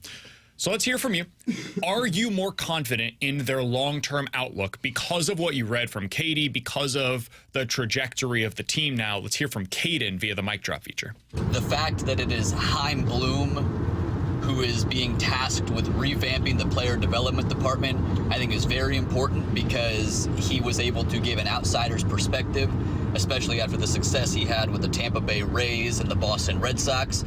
I think that the biggest issue plaguing the Cardinals over the last half decade or so has been their lack of ability to have top prospects pan out once they reach the major league level and even find consistent success in the minor leagues. I think, again, with it being Chaim Bloom in charge of revamping that development, it will be very important and beneficial to the medium and long-term success of this franchise, and it gets me very excited about the future. I agree with that. I do like the fact that Chaim Bloom, at least the way that we understand it right now, is at minimum, going to be the guy that oversees the minor league development for now. Not the director of player development, but going to oversee it. They'll have to hire that guy for the director of player development role. But, I mean, you look at his track record. We've been talking a lot about that today. His track record, he had success with it. Ran a pretty good minor league system for the Tampa Bay Rays when he was there in a small market team. Goes to Boston, doesn't have the success as a Pobo per se, but I mean, you look at their rotation. Now, if you want to debate if that rotation is good or not, we can, but he's at least developed cost control pitching for the Boston Red Sox. He didn't get to stay and see it, but he at least is part of the reason they have cost control pitching in their organization. Look at the pitchers that the Cardinals acquired last offseason. He has an eye for talent. 100%. Yeah, I mean, he was part of the reason they went after Ryan Fernandez. But if that's the role for now, I'm all aboard of that. I don't mind the idea of Chaim Bloom. If that is like bare minimum, hey, he's going to be the guy that oversees the minor leagues. I love that for the St. Louis Cardinals. I love the fact that they brought him in this offseason for outside perspective. Where I'm still questioning, and hopefully it gets cleared up next week or whenever they hold a press conference, their end-of-season press conference, is that we have a plan on who is like the next Pobo, who is taking over for John Mozeliak. Because to me, that is the most important role. Don't get me wrong, player development, that is an important role in the organization. We're talking about the guy that calls the shots and who makes decisions both in drafting, what they do in the minor leagues, what they do at the major league level, what they do in free agency, trades that they do. They need to have a plan in place, a transition plan of here who is the Pobo, who is going to be the Pobo in 2026, because that guy should be calling the shots this offseason, while John Mozeliak can still be kind of a figure in the organization this year. Let's hear from Janet via the mic drop feature. I think Bloom taking over is more of the same. I don't see him any different than Mozeliak. They both have the same approach to baseball, which is a losing approach. You need to go back to the same game that they had before Mo took over, the game that Tony was coaching, and the game that George Kissel always preached, and that's when we won.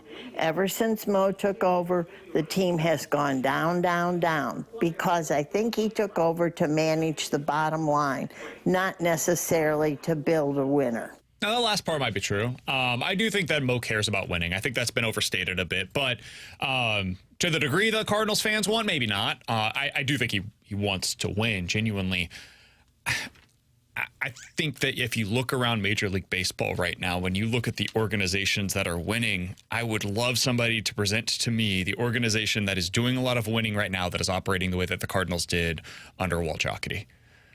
Just show me the team, because I'm having a really tough time seeing it, man. Every team operates this way now. I'm not telling you that means that you have to like it. Like the Astros, one of the teams that's had the most success in Major League Baseball over the last 5 years. How do you think they operate? It's a lot like what Chaim Bloom does and what John Mozeliak does. They just do it better. Yeah. They've invested in the right things. They've invested in the right players. And that's what it's all about. The Dodgers, same thing. Padres, same thing. Like, some of these teams are more aggressive than others, but their bottom line, like the overall outlook on the organization, it ain't all that dissimilar from what the Cardinals have been doing. It's just about the approach. And does it work for you? Coming up next, I do want to continue talking about this. Want to hear from you guys a little bit more as we wrap a bow on this thing with the BK and Ferrario Rewind here on 101 ESPN.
Run it back with the Daily Rewind on BK and Ferrario. Brought to you by Gloria Loom, your home sold guaranteed realty. Selling your home begins at GloriaHasTheBuyers.com.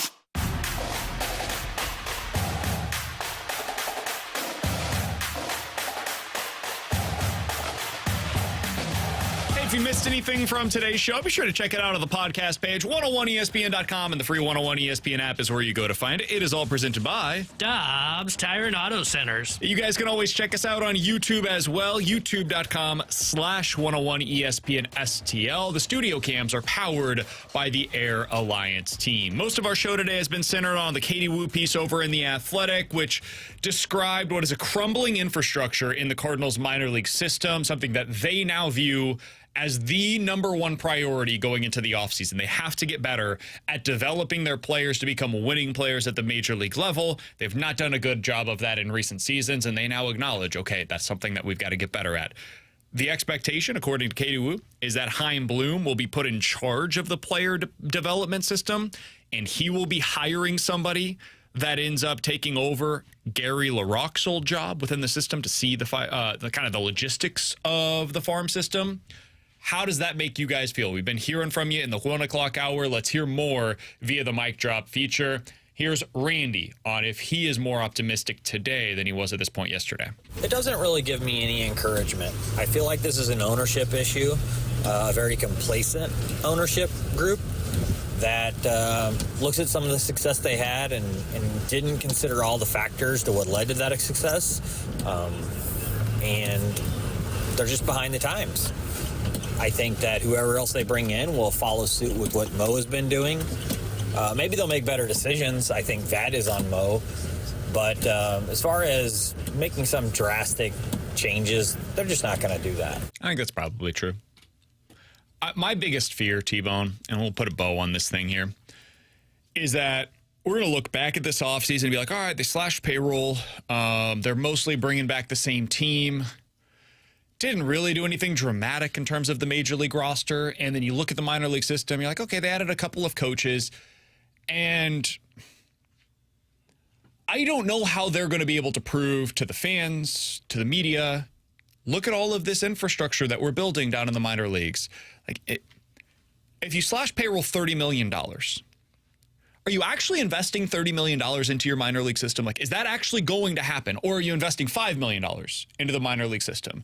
And you're saying, hey, we're making up for the lack of payroll at the major league level with what we're spending down in the minor leagues. There's no way to prove that. It's not open books down there. It's open books exclusively on what you pay the players at the major league level, and that's it. So I will be curious, and I do think it is more than fair to have some skepticism about their plan. I do have more encouraged.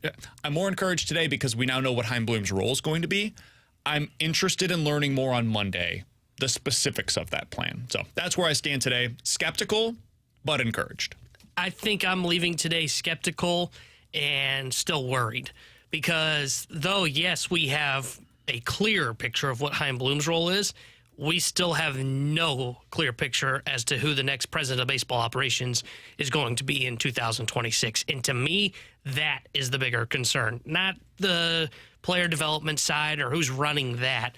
But to your point on this, on how do they prove that, this is, I feel like we'll do this every offseason. This is the most important offseason to where they have to be good at this PR thing, where they have to lay forward, here's what the plan is, here's what we're going to do, and you've got to set it up to where you can sell the fan base on, hey, we're probably going to be good or probably going to be bad for maybe 2-3 years. We'll see what the young guys are. We still believe in the core, hoopla, all that stuff.